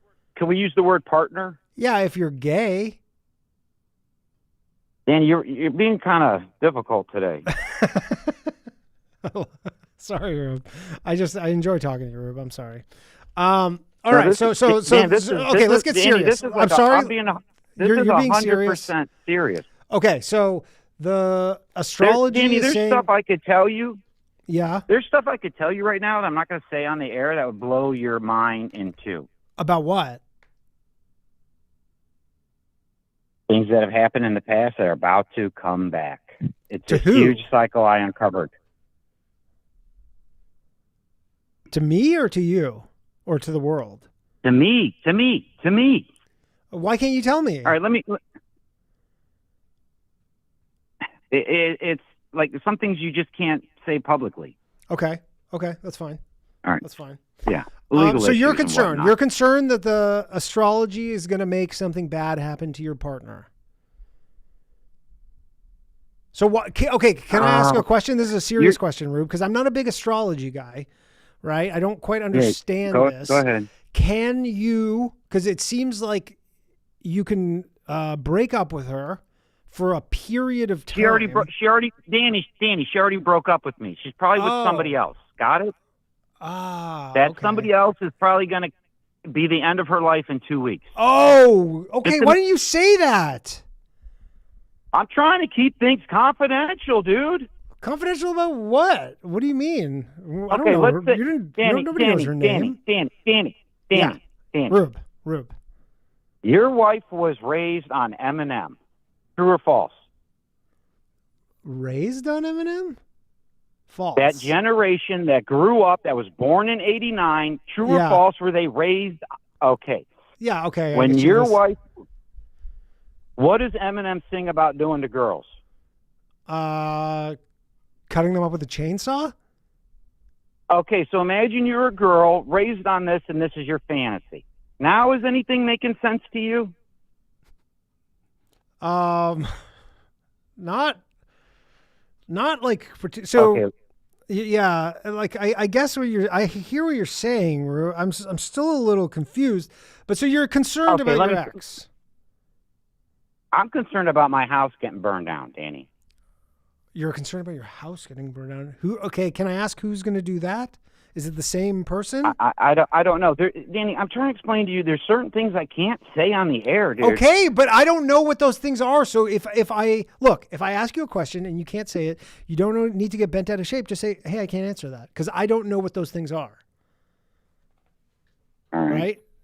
Right? Like fair? Like I just don't know. I'm just trying to talk I to you. I just feel like we're not getting anywhere. We're just well. going I understand. So what can we do? What can we do about this? Let's be problem solvers. Well, okay. So let's just say I put together a series of events with over 100 coincidences. Okay. Got it? I told this to my family. They go, oh, that's a coincidence. Okay, after you say that's a coincidence 100 times, does anything click? Do you see my frustration? Sure. Basically, you're trying to warn, you're trying to warn people and nobody's taking you seriously. Yeah. I could see how that would be very frustrating. I could see how that's very frustrating. You're like the British are coming guy. But imagine I did that 4 years ago and they had to have the police take me away. Imagine I got that vision 4 years ago. It didn't make sense. But now, today, it's crystal clear. That's what I'm trying to explain to you. And are you concerned? Are you concerned that there may be another wellness check in your future? I've already started taking medication. Okay, good. I'm happy to hear that. Yeah, just as what do they call it?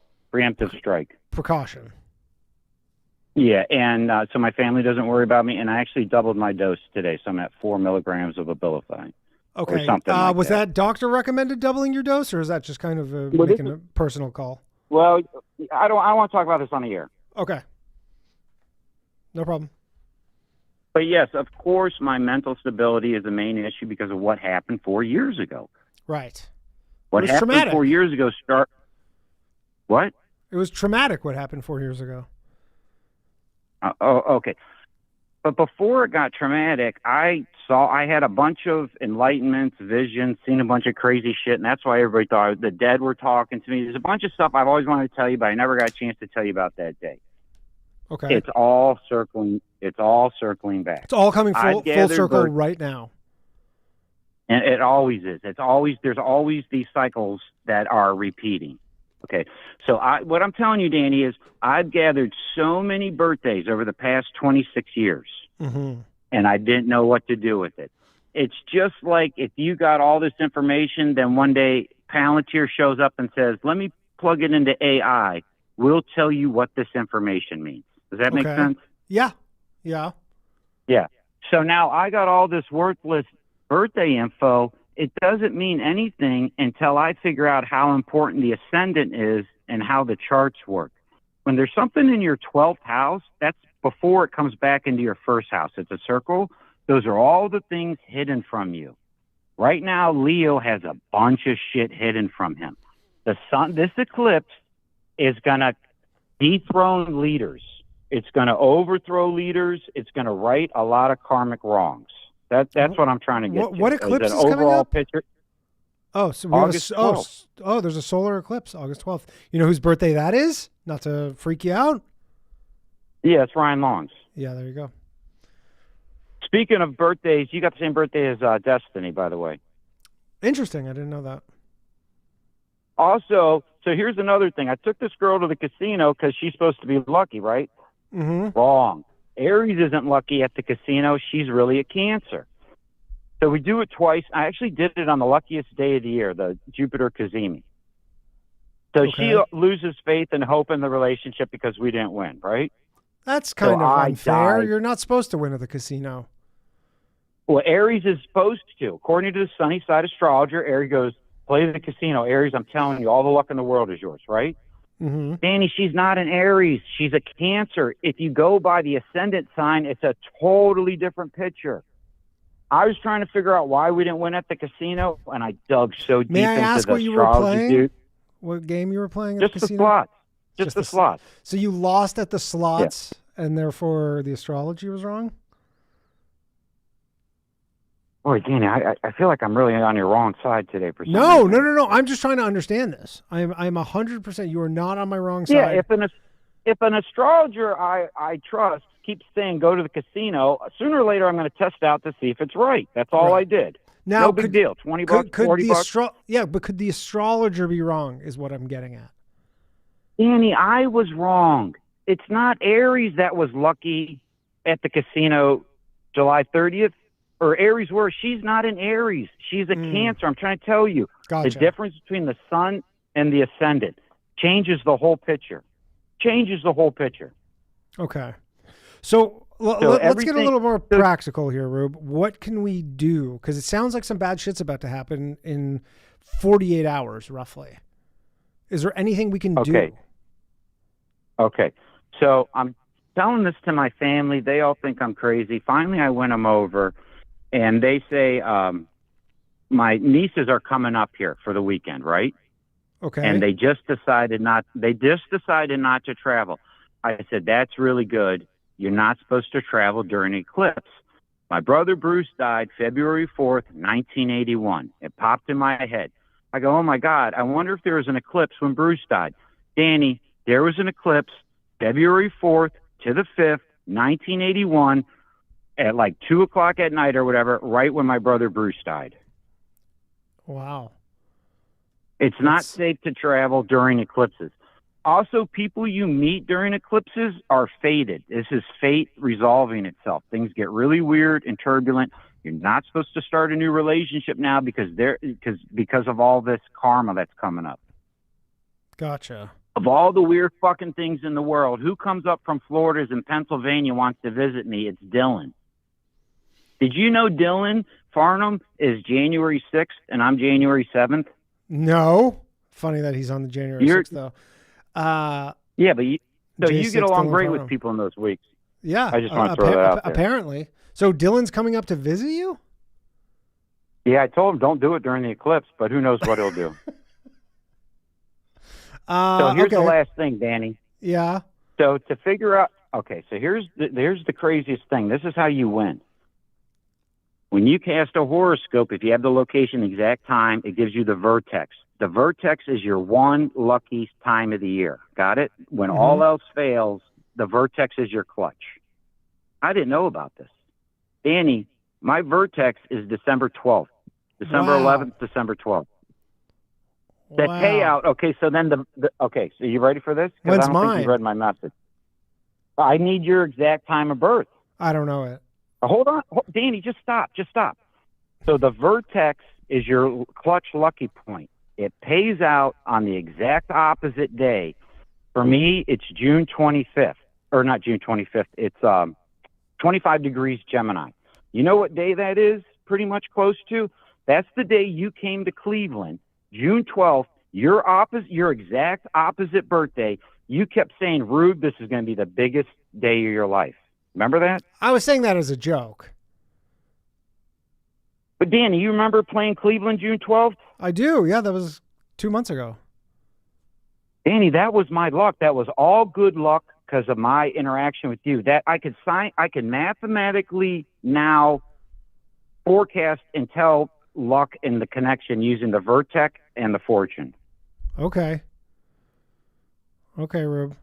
So, all right. So now I'll be able. Once I master this, I'll be able to tell you when to buy stock. Yeah, and when I to still sell. feel like we haven't addressed the main thing, which is that your ex seems like to be in mortal harm. Well, there's nothing I could do. I mean, I'm going to do the best I can. First, I got to get my car back from her. She has your car? And that's...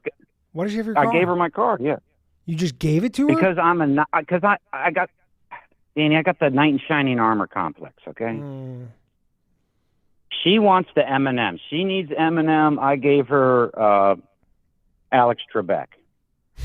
Actually, you know who she's got a crush on? John Kiriakou. I'm her John Kiriakou. That's one of the weirdest crushes I've ever heard of in my life. Dang, I was calling you. I was trying to get you on a show just to impress this girl.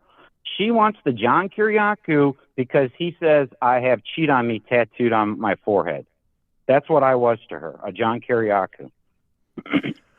Okay, Rube. All right. Well, thanks, Dan. I gotta let you go. I'm sorry, I didn't mean to cut you off. No, not at all. Hopefully everything resolves well. Maybe call back next week and just give us an update. Yep. Okay. All right, Rube. So also, all right. No, go. What were you gonna say? Well, I'm a Leo. All Leos, you're gonna see Leos get eclipsed. Okay. They're supposed to be humble. You're supposed to surrender. Now is not the time to be arrogant or superior. And don't travel during that eclipse, anybody. Okay. The wise words from Rube. Thanks, Rube. All right. Yeah. That was something. Pablo says, I want to hate Rube, but he's kind of growing on me. I love Rube. I'm concerned all the bad things that are happening. Anton G says this guy is on his day of the month. And Pablo says, is Rube trying to say that his ex wants to be murdered? That's what it seemed like. It did seem that way. That's what he was kind of getting at. All right. Let's go to Jake. All right, phone lines are closed, everybody. No more calls. No more calls. Jake! Hello, Danny. How are you today? I listened to that. I'm good. I listened to that after the last episode. What are they called? Buffalo something? King Buffalo? King Buffalo. Sounds exactly like King Gizzard. Dude, you like King Gizzard and the Wizard Lizard? Holy shit! Yeah. Should I have started with that? I've seen them live. I don't love them, but I like them. I don't know. I'm not like a diehard. My brother-in-law is like a diehard. He like loves them. But all I can think of is like, it sounds just like King Gizzard. Well, some of their stuff. Oh, well, I mean, they have a definite vibe to them. And like all them witches, King Gizzard and the Wizard Lizard, King Buffalo, I love all of them to death. And I love good instrumentals. I love good progressive. I love post-rock. I love all sorts of things. I love electronic music. There's certain forms of rap that I enjoy, but it's usually like 311 or like Head PE. That is the whitest thing I've ever heard. My favorite rap is, 311. Well, dude, every time I've been forced to listen to fucking Eminem and all this random like trap music and all this kind of random bullshit for so fucking long at work. People just like, oh, I only listen to this kind of rap all day, every day. The diner you work at plays trap music? Oh, dude, yeah. Well, I don't know what. I can't think of off the top of my head what the type of music that is, where it's like, I'm gonna kill you, bitch. I'm gonna steal your bitch. I'm gonna fuck your bitch till the morning. You're like, what is going on right now? Why do they keep saying bitch and the N-word? What is going on? Like, I just get offended and annoyed. They play this at the diner. When you're working in the kitchen with the people that... Gotcha. With the they don't play that at the diner. At the diner, we play like top radio 40 hits or whatever. That's what I would imagine. That seems about right. Yeah.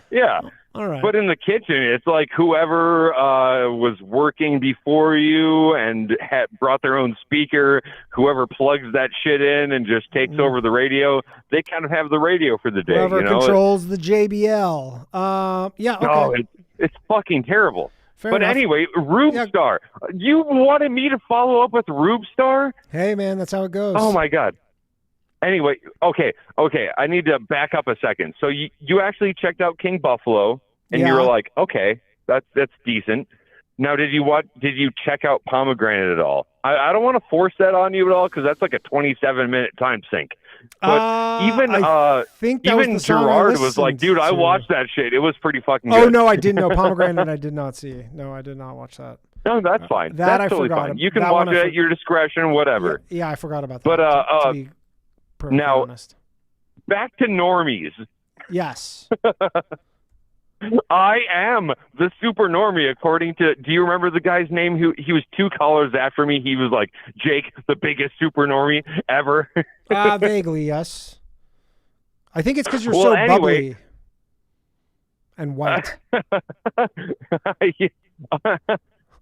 I am half Finnish, so I got the white death going for me. Yeah. And then I'm a half German, and I got that one dude going for me. I don't know what to tell you, dude. Sure. I'm pretty fucking white, yeah. Yeah, sounds almost translucent.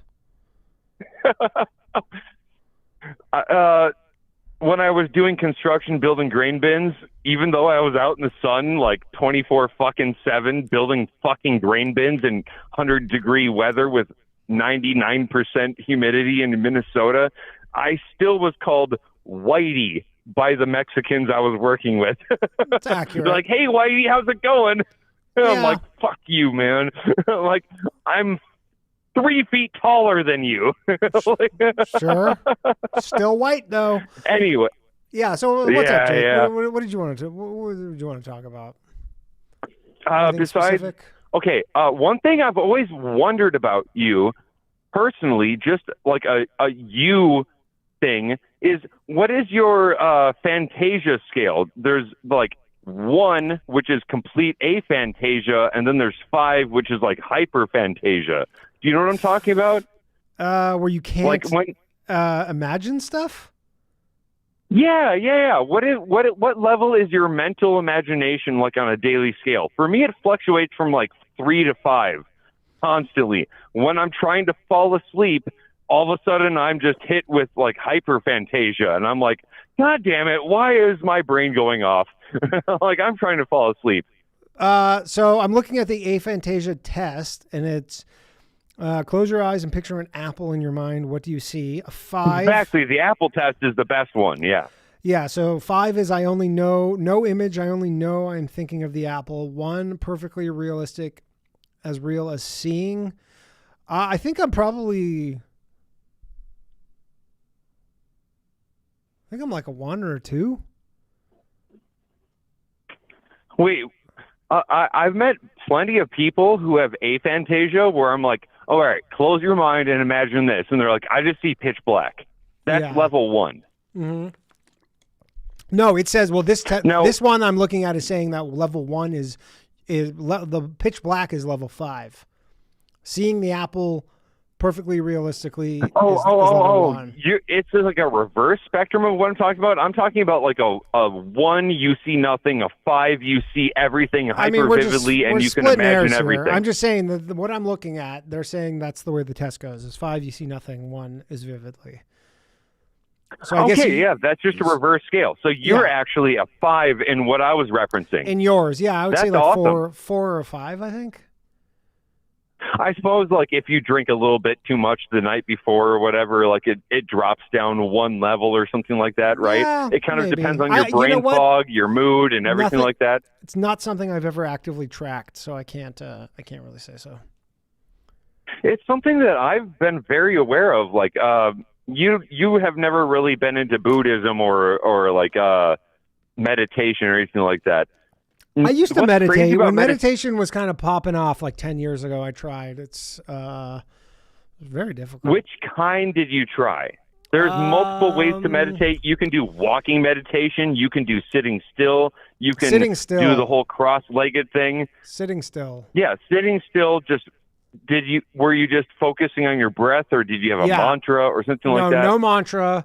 Just breathing in my nose, exhaling out my mouth. That is the only one that I've ever found that really, like, I've tried mantras, I've tried different postures, I've tried all this random. You can actually get so good at just a 10-minute meditation where you just simply lay comfortably, breathe in and out, and just focus on what your body feels. Just start with your feet, go up to your head, and then just keep scanning your body. I never did those ones, the body, like the laying down, because I feel like I fall asleep.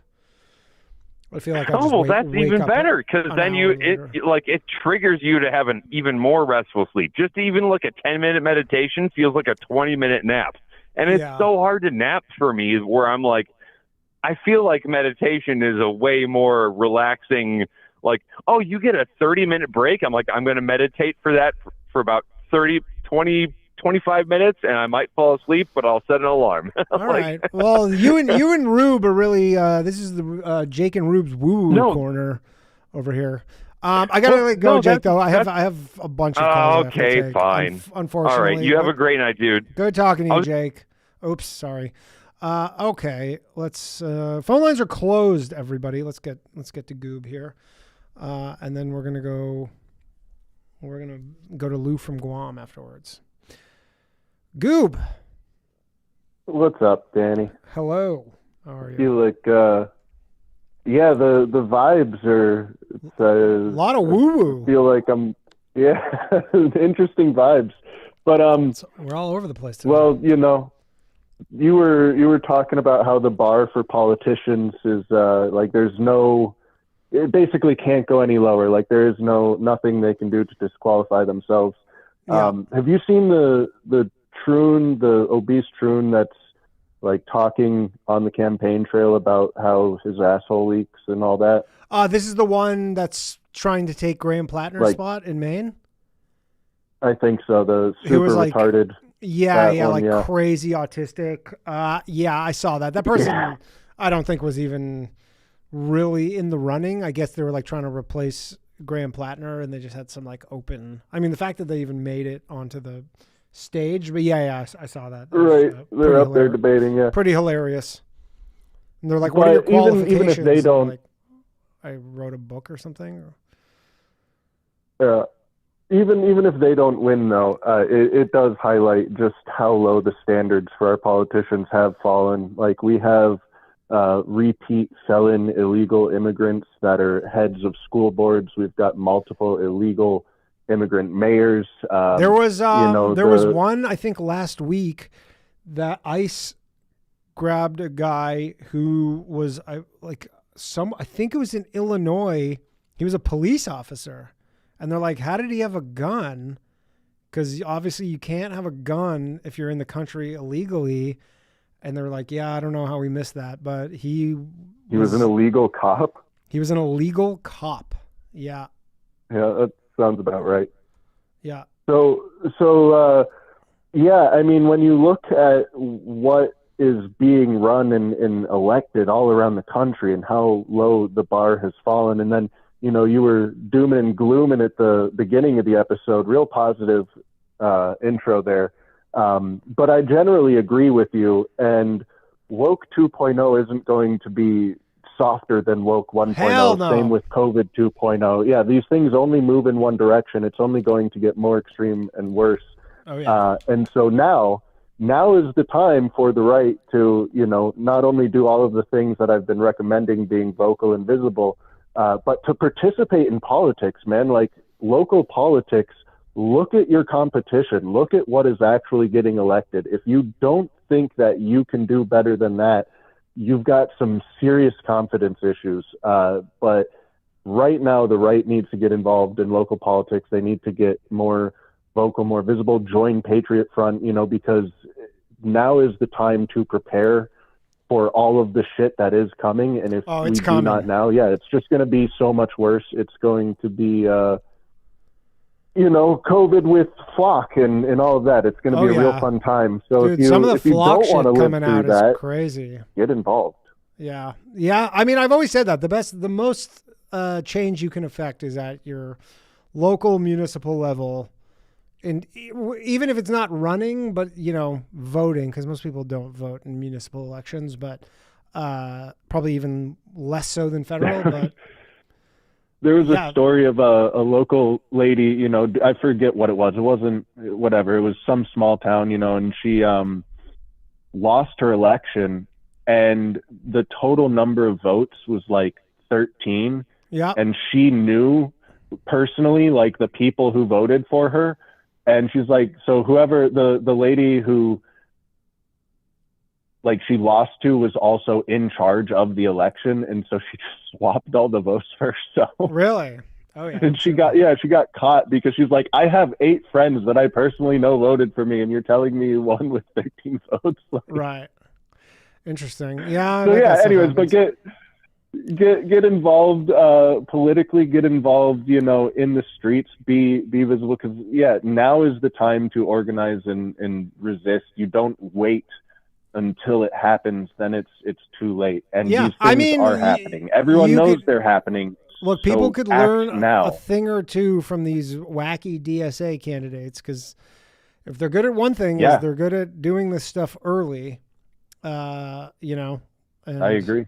And they're good at organizing, and strategically think about how listless the Democratic Party was like 6-8 months ago. And now they're like, oh, we kind of have something to build around.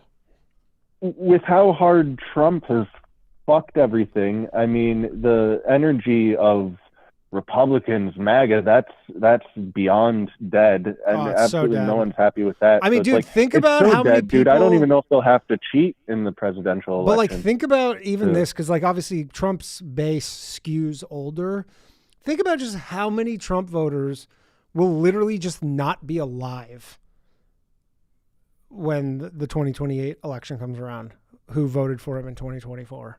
Like, probably... I don't know. He had a lot of young people, I think. He had a lot of young people, but he had a lot of old people, too. And I feel like a lot of the young people are not so happy with what he's doing, and it's more the old people who are more like the loyalists.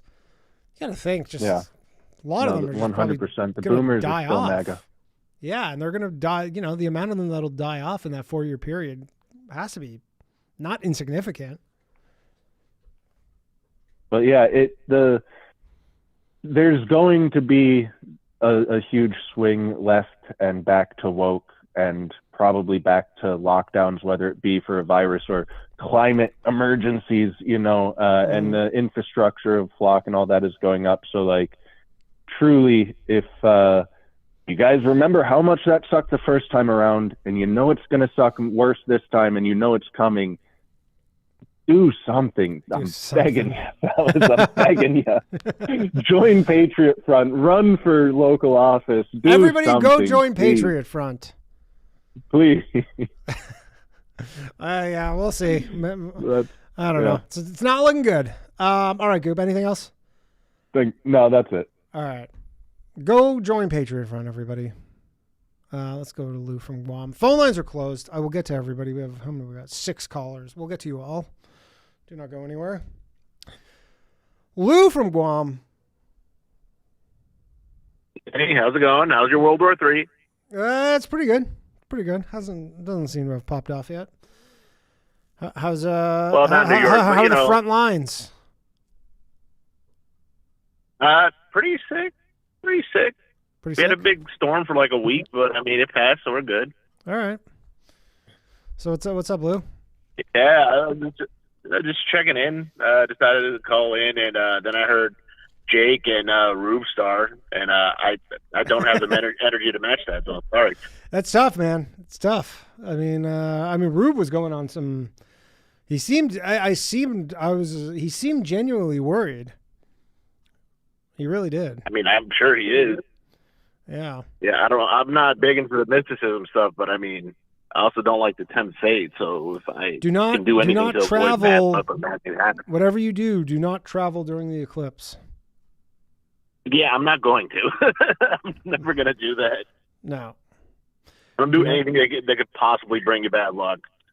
Don't break mirrors. I don't like dropping salt. I didn't know that traveling during an eclipse is a bad thing. I didn't know that was. I don't think it is. I don't think I've never heard of it. Then I hear Rube say it, and I'm like, listen, he's kind of a nut, but at the same time, I'm not going to tempt fate here. I'm just going to chill. So I looked it up. It says Google says traveling during a solar eclipse requires extra preparation for severe traffic jams, crowded destinations, and sudden communication drops.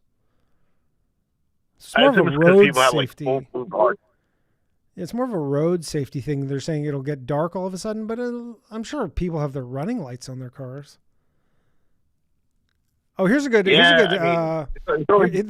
good little piece for anybody. Never wear eclipse glasses while operating a motor vehicle.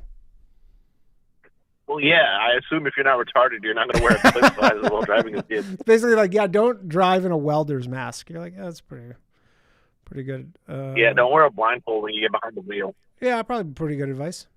Hey, man, usually they have to give this advice, though, because someone did it.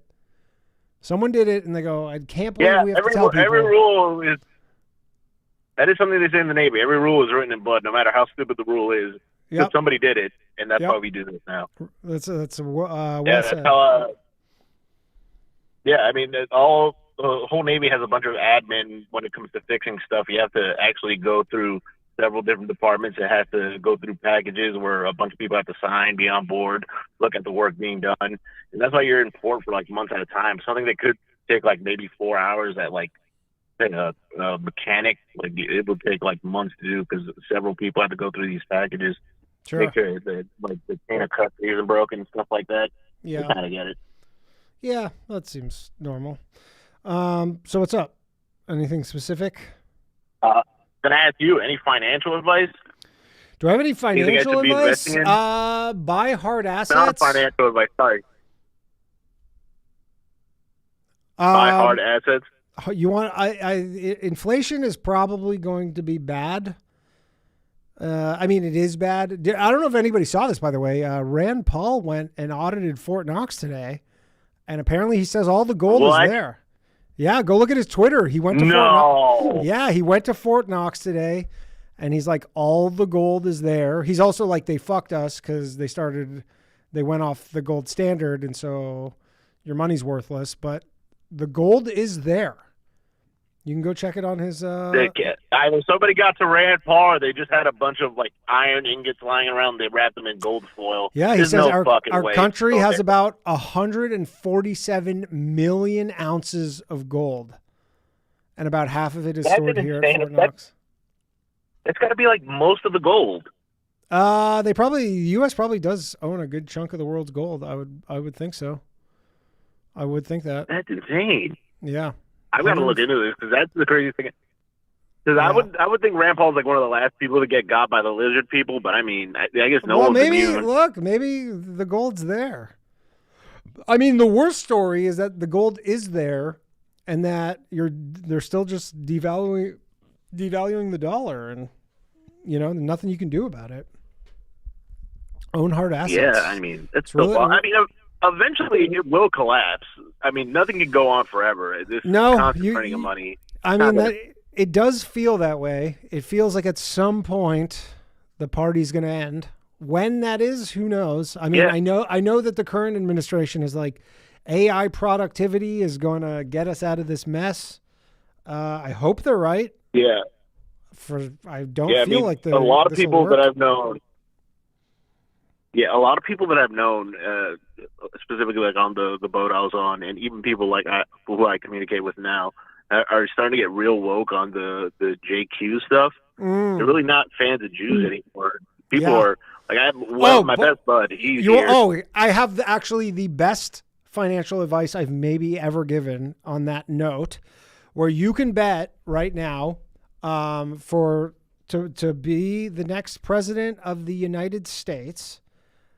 Presidential election winner. There's a man by the name of John Ossoff who has a 10% chance on the betting markets to be the next president. He's Jewish, 100% he's not going to be the next president. You can take the no on that, and that's free money. That is free fucking money. Okay. Yeah. Bet against the Jew. I did bet on Hook. Yeah, there's no shot he's winning. Not now. Not after the last couple of years. Fucking chance that a Jewish Democrat is going to be the next president of the United States. Literally, unless the personally dumps a bunch of ballots in, there's no fucking way this is happening. Still, that is the most 0% chance shit I've ever seen in my life. I can't even believe he's up there. The guy had a bar mitzvah. It's over. Yeah, you know what? That is free money. Yeah, you're a cook dog. I actually did bet on who would be the presidential nominee on the Democrats, and it was like a 0.2% chance on Kalshi, I think it was, or at least it was when I checked. I picked Michelle Obama. Yeah, they've talked about her. I don't think she has any interest in it, to be honest. I really don't think she. I mean, I don't think it's going to matter what she wants eventually. I think some Democrats are going to be like, we need a winner. Michelle, you're Barack's husband. A bunch of people like Barack get in the game. I saw you can bet that the next president will be a woman, which you would get AOC and Michelle Obama. Although maybe that gets contested in the betting markets, though, because they're like, Michelle Obama is actually not a woman. So maybe that's the risk there. Oh, yeah. Imagine they rug pull you on that. Like, you bet on her. It's rug pull you. Like, it's not a woman. Yeah, look at those back muscles. Too good. Actually, dude. I mean, I feel like AOC, again, the only thing that sucks about these bets is that it's 2 years before you get paid out. But, I mean, if you're right, it's like AOC is basically, I think, 10 to 1, 9 to 1. That'd be crazy if she's the president. Yeah, I mean, I don't like a woman's odds of winning. I'm going to be honest. I don't think it's going to happen. No, it's probably not going to happen. But even if she was good, I don't think it would happen. Yeah, you can see like the Republicans fucking up so badly over the next 2 years, where I mean it'll happen at some point. There will eventually be a female president of the United States. It'll happen at some point. Maybe that's what this woke 3.0. Oh, I don't know about that. Ever? You don't think there'll ever be a female president? I think it'll be like right before the collapse if there ever is one. Hey, who? I mean, you seem pretty confident that the collapse is not coming anytime soon. Maybe that is. Maybe it's we get AOC for president and then full on collapse. That would be a hilarious way to go. A Puerto Rican woman was elected. So funny. I would hold it over every woman in my family for the rest of my life. That'd be so goddamn funny. That would be very funny. But I mean, it could happen. That could be what the woke 3.0 is, or 2.0 is, a female president. Yeah, let me get on to Goob's message.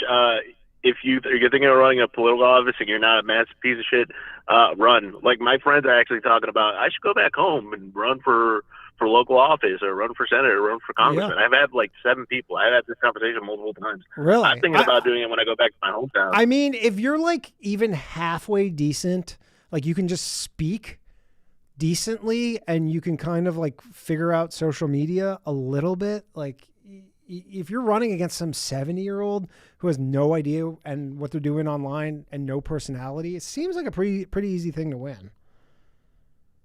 Yeah, the thing is, my hometown is there's been a Dominican guy that's been running like on and off for like the last 20 years, and every time he loses, he just goes back to the Dominican Republic.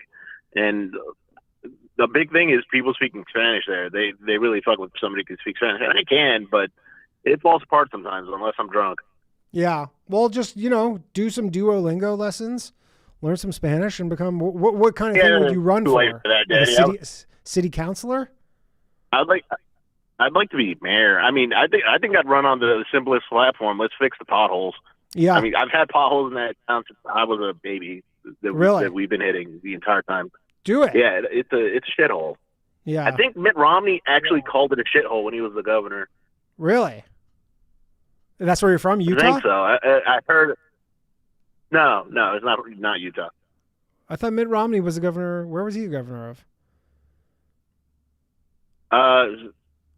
Damn it! I just got outed myself a little bit. He was governor of Massachusetts. Oh, okay. I thought he was the governor of Utah for some reason. Oh, okay. Massachusetts. All right, we'll go do it. I mean, yeah, he's Mormon. You'd think he was. Oh, okay. Yeah, because he's Mormon. That's why. That makes sense. All right. Well, yeah, Massachusetts. All right, Lou. Well, I gotta let you go, but do it up, man. Go when you're done. Everybody loves a veteran, right? So you have that going for you. Just be like, have that going. You're like, I'm a veteran. I hate Israel, and we're gonna fix the potholes. That's like a winning message. Yeah, that's honestly that's probably the move. Yeah. If Israel hate is big right now. Hopefully it's big when I get back. Yeah, I mean, I feel like it's waning a little bit, but it might catch some steam again. Oh, not here. People, I hear it all the time now. Everybody's on some Israel. There's a Jew here. He wears the whole kippah and the whole thing. And he hates Israel right now. Really? Oh, yeah. Oh, yeah, he's big Israel here. Yeah, they're making his life and he's like a super liberal, but he was like, that makes sense. All right, Lou, I got to let you go. Thanks, man. Lou, everybody. Lou from Guam. All right, let's take some more calls here. The phone lines are closed. Anton G says, politicians reflect the current state of the U.S. society. People elect these politicians. Yep, that's about right. Okay, let's go talk to Joe the lawyer. He has some advice for Rube, and then we'll go to Dylan.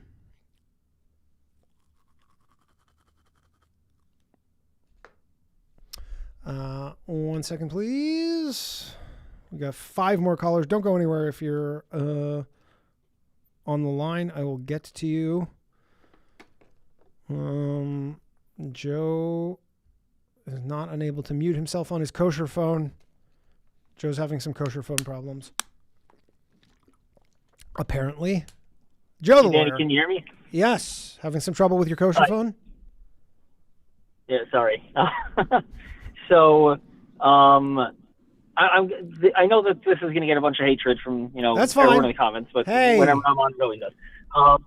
Don't worry about it. So there's a concept in Kabbalah. Jewish mysticism for people who don't know. Yes. That if someone has like bad fortune, they can fix it by changing their name or adding on a middle name or something. Okay. And like in the Bible, like Sarai was not able to have children, and then when she changed her name to Sarah, then she could. Interesting. So it's just a minor change. So, yes. Okay. Do you have to I don't know, legally maybe do that this? can help out, Rube. Do you have to legally go to the courthouse? No. I mean, I know people that just did it. And they were really sick. They thought they were going to die, so they added on a middle name, not even legally. I know people that did it and they died, and people that did it and they got better. But that doesn't seem scientifically rigorous. Can you have 2 middle names? Like, can I just add a middle name? Yeah, you could. And how do you this go into practice? Like, do you start having to tell people, hey, just FYI, I have a new middle name, or is this just something for you? I don't know. I know that people that have done it, and then I personally know someone who did it and survived, and then they just went by that middle name. Like they would still use their regular name, but if someone asked for their full name, they would say their middle name, or for religious purposes, they would use that added name. Yeah, this sounds a lot like kind of superstition, but I guess that's similar to mysticism, I suppose. Interesting. Right. I don't know. I just thought maybe that can help him out. Yeah. To, calm down so much. Do you have any ideas for Rube's middle name? I think his middle name's something like Hezekiah or something, or Ezekiel or something weird like that. I have no idea. Maybe Joe. I'm sure he can figure something out. Okay, Rube, if you're watching, change your middle name. You don't have to legally do it. And we'll see. Maybe that'll turn things around for him. Can the woman that he's concerned about, should she change her middle name as well? I guess, yeah. Yeah. All right, Joe. Anything else? I don't know how to her to do that. How have things been? How many more kids do you have since I talked to you last? None yet, but we're trying. Trying? Yeah, you are. Yeah. Dirty dog. So there's actually have you seen the new Tucker Carlson interview with Hunter Biden? I haven't. I've watched a bunch of. I gotta say, I don't know if I'm the only one. I really like Hunter Biden. I just think it's hilarious that the laptop. Oh, now it's Mossad. Right. Yeah. That is maybe the ultimate eye roll when he's on Tucker Carlson being like, it was Israel, and you go, okay. Yeah, really bold stance to take for, especially with Tucker Carlson's audience. I'm sure they just lap that up.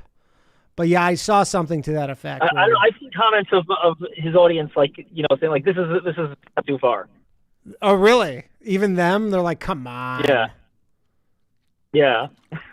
Interesting. Yeah, you know what? I mean, I think the Israel stuff got overdone to the point where now it's not as fun. It was fun for a bit, and now it's becoming a little hacky almost, where people are like, all right. Yeah, I mean, it's the answer to everything. Yeah, it's just like it's a little too much. They overdid it. They you know, they could have got some real juice out of it. No pun intended. But yeah, they overdid it. Yeah. There's one last thing I wanted to talk to you about. What was your legal advice? Abortion? What was your legal advice that you texted me about, by the way, for somebody? No, about getting into an accident. How like it depends on how much insurance the. Getting hit by a bus. I was saying how getting hit by a bus is the. Yeah, and Walmart is the dream. Completely the city they don't actually have insurance. They're self-insured. So is Walmart. So there's no limit to how much you can get from them. Gotcha. So if you're ever to get in, if you're trying to do like a getting hit by a car for a payout, municipalities, any city is the best. Any self-insured like massive corporation, but something like a UPS or a FedEx, they're not self-insured. So if you get hit by one of those, you're not getting a crazy payday. Yeah, and they can have like these things where it's just that person with the car and that guy doesn't have his own assets, and it's there are ways around that. But like the massive company like Walmart's not going to do that. Like then you just sue them directly. They own the truck. They own and it's and there's no limit to what you can get from them technically. Interesting, and that's how Tracy Morgan famously got like $300 million. Yeah, that's how he did it. Yeah, that's how he did it. Okay, that makes sense. What was that? What were you going to say before that? Yeah. So you were talking like a few weeks ago about abortion. Yes. And you said that as long as it's viable, then that's where you draw the line. Mm-hmm. But before that, it's fine. Yeah. So my question to you: so there's a kid who's 2 years old. He was born after 21 weeks. So he 4 months and change. Yeah. And survived. And Mm-hmm. Mind you, this was, and he weighed a soda can. Yeah, he's and like a squirrel. And it's been getting less and less. As technology gets better, they're viable earlier and earlier. That's just the way things work. You go back 10 years, Sure. It was completely different. Yeah. So, are you saying that abortion used to be fine at 22 weeks, but now it's not? And as technology gets better, you say, now you can't do it. That's a good point. What? I said that's a good point. I never really thought about my position on abortion in historical terms. More, I guess, currently. So I haven't. But you're basically saying the technology changes. So what would be viable now will be, or not viable now will be viable in the future. I mean, for me, I think 20 weeks is way too far. I'm like a 3 to 6 week kind of guy, I think. Okay. Yeah. I'm saying we're at 20, they are going to hit 20 weeks within the next year or two. I think that we'll be able to save a baby in 20 weeks. Yeah, you know what? Maybe if they get to 3 weeks, maybe I'll change my tune. Here's my problem is I don't... I know obviously from a religious standpoint, people are like a human life is so valuable and a miracle. And I'm just like, I don't know. I guess. I think you're going to change your opinion when you have kids of your own. Maybe. It's potentially. Are you like a day one kind of guy? I mean, I think there are rare exceptions, but as a rule, no, you can't do abortions. Yeah. I don't know a lot of Jews who have had abortions, to be honest. I imagine the Hasids or whatever, they don't do that stuff. I mean, obviously, what am I saying?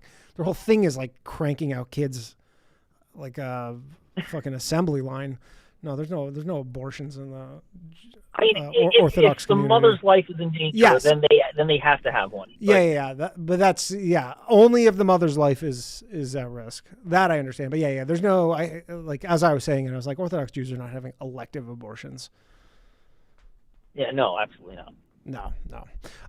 Cool, Joe. All right, I gotta go. I gotta let you go. But thank you for calling in. It was good talking to you. Okay, take care. Joe the lawyer, everybody. Very good advice about getting hit by a vehicle. Okay, let's go to Dylan, and then we'll go to Chris from Dallas, And then we'll go to Stefan, and then we'll go to Jared to send us home. Dylan, what's happening? Jesus Tell me Christ, about dude, what good timing. Tell me about this Rube stuff. Yeah. So I drove up to Pennsylvania, and I got, well, you gave me the number. Yeah. I was texting intermediary. him today. Yeah, and I'm texting him today. It's a 5.5 hour trip. I mean, I'm going from one side of Pennsylvania to the other. Mm-hmm. And That's a big state. Yeah, and then I'm like, hey, I went and possibly got a job today, and then he's telling me, oh, it's not a good time to visit because there's an eclipse. And I'm like, all right. Well, you can't that's travel. kinda normal. Yeah, he's concerned about you. Yeah, it's kind of normal Rube stuff. And then I hear this call, and I can't tell if I want to exacerbate that and antagonize this problem. Let's not antagonize Or Rube. He seems like he's going through it right now. That was like the most real call from Rube I've ever received. Where he very yeah, much but I felt- draw out the best in people. So I take it that you were not able to go see Rube. No, I was telling him I might be able to go and see him this week because I had a job well, I was looking for jobs today, and then I had my first interview, and then they want to see me again on Wednesday. But Sorry, you're going for a job interview in Pennsylvania? Yeah, Papa Dylan was a little bit bad this past 2 weeks. Wow. Were you getting run out Yeah, of I was Florida? having my own. Huh? Yeah, I was doing bad things. My wife left for like 3 weeks, and I just got bored and quit my job, and then started getting drunk all the time and going to the bar and smoking cigars and eating sushi. And well, there was other things that I was doing that I maybe had mentioned in the I saw Patreon. That. I saw that. Picking some stuff with some ladies. Yeah, But that's my wife allowable was in your. I thought that was a fair game in your relationship, or is that not? Well, it was told to me that it was until things did happen, and then there was a little bit of hell that broke loose, and then things kind of went over, and they're fine now. Okay, but you're looking for a job in a state, like what is it, like 10 states over? Yeah, I mean, I gotta get out of Florida. I realize that I'm too much of a Florida man. Yeah, you do have real Florida man vibes. Yeah, and I think maybe the ice will chill me out. You know, the winters will kind of calm you down keep a little bit. me cool. Yeah. Yeah. Is the wife and family on board with this, or? Well, she's the one that suggested it. Okay, so Florida's got its hooks in you. Yeah, I mean, I don't really care. I've never lived anywhere but Florida, as you can probably tell by my mannerisms and characteristics of my behavior. Absolutely. Yeah. That's good. Change of scenery is not a bad idea. Yeah, I'm pretty happy that I'm getting back in with a good job, I think. So they're pretty amped to have me, I think. They were already wanting to do like drug screening and stuff like that, because I told them I need to secure a job first before I go and find a house up here, and then I'll then I can, move up here. Mm-hmm. But cool. That's interesting. Well, I keep forgetting. I don't know. I don't think it would probably be a really bad idea, but I always forget to tell you that I know can't believe I'm telling you this, the counselor for the Sandy Hook victims. Really? That's crazy. That's never come up. The alleged. Yeah, imagine me Sandy trying to Hook hold victims. myself. Could you imagine me trying to talk to her? Well, like you're saying because you don't believe any of this happened? Well, I have my suspicions of some things that happened, but like, I remember talking to her, and I just sitting there listening, and I'm like, man, I want to ask so bad, like, so many questions. Yeah, you'd have to know that person really well before you broach. So was this the whole thing made up? Was this all fake? Yeah, I don't know how well that would go over. She's a very nice lady. But again, if she's not into that world, she would probably look at you like you had fucking 10 heads. She's like, what? Yeah, she's very woo woo. Yeah. Like, Sure. she's had her own tragedies. I mean, the I'm other sure thing, it's somewhat traumatizing to even have to be the counselor for all these people after something like Sandy Hook, assuming it happened. yeah, I mean, depending on the person. I mean, I may not be the best person for that job. But yeah. I was No. I was thinking about your topic with the woke stuff. Yeah. And I don't know if I guess I've told you about how, like, when I get bored, I have like multiple accounts on Twitter. Yep. And I just cause problems. Mm-hmm. Well, I guess they cracked down on making new accounts with like new emails. They want you to have like the app and stuff like that now. And that's really putting a downer on, because some of them are getting suspended because I got a little too close to the edge. Sure. And I've found my enemy and my nemesis, and I think it's the it's like the what's the like a measurement. I forgot what the term is, but like to know how things are going as far as censorship. Yeah. Is like how far I can go, you know, how much of a problem I can be. Mm-hmm. And I found this woman who she injected herself into my life and started getting my accounts banned. So she's got me blocked, but I can like at her posts and stuff. What's her name? And so she's got like 14,000 followers, and she's been really dedicated. Like, a lot of her posts are dedicated to getting me banned. She got one of my posts banned, or my accounts banned. Yeah. You got to move on to somebody else. No, she's my friend. Oh. No. I have to, like, the amount of work that this woman puts in to getting my accounts banned.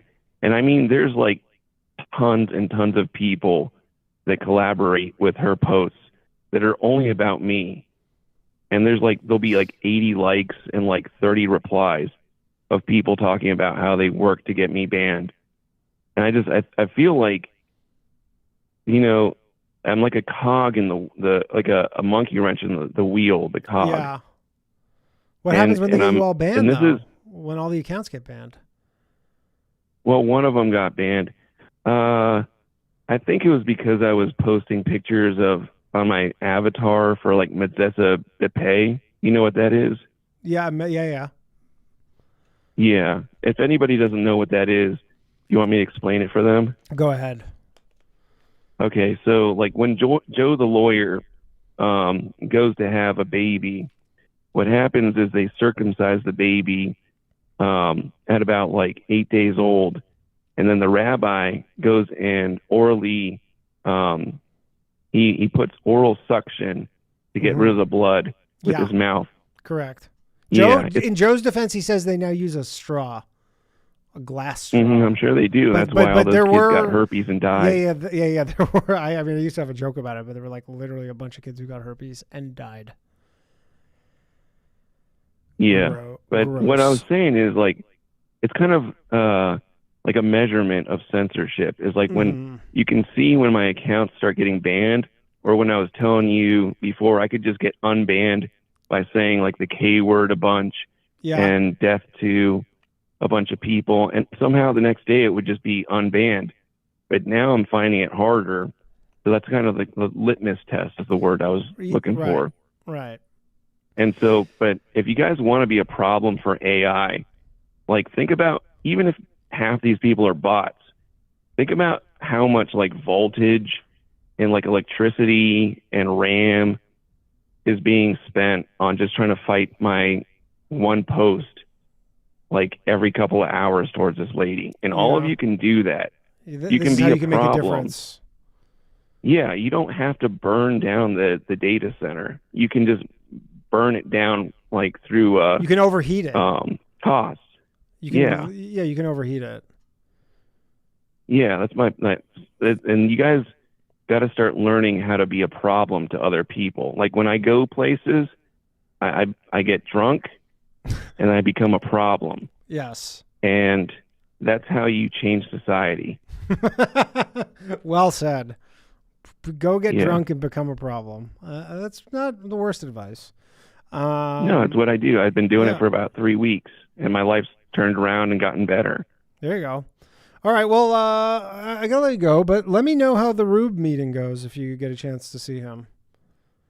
Yeah, I hope it does. I hope that neither of us dies. Yeah. And definitely not during an eclipse. That would be bad. Yeah. Bad juju. All right, man. All right, later, Dylan. Dylan, everybody. All right, let's go. We're going to go Chris from Dallas, and then we got Jared, and then that'll be it. That'll be all, folks. Chris. Howdy, am I on Low Value Mail with Danny Polishchuk? You are. How you doing, man? How are things? Oh, how about that? Oh, fantastic news. Quick question. Do I sound clear-minded and like I have a clear headspace? You kind of sound the same as you always do. Are you off the dude, are you off the junk? More promising. Well, mostly. Yeah, more so than I've been in any of probably my previous dozen call-ins. That's spread good. Out over the course of a year or so. That's good.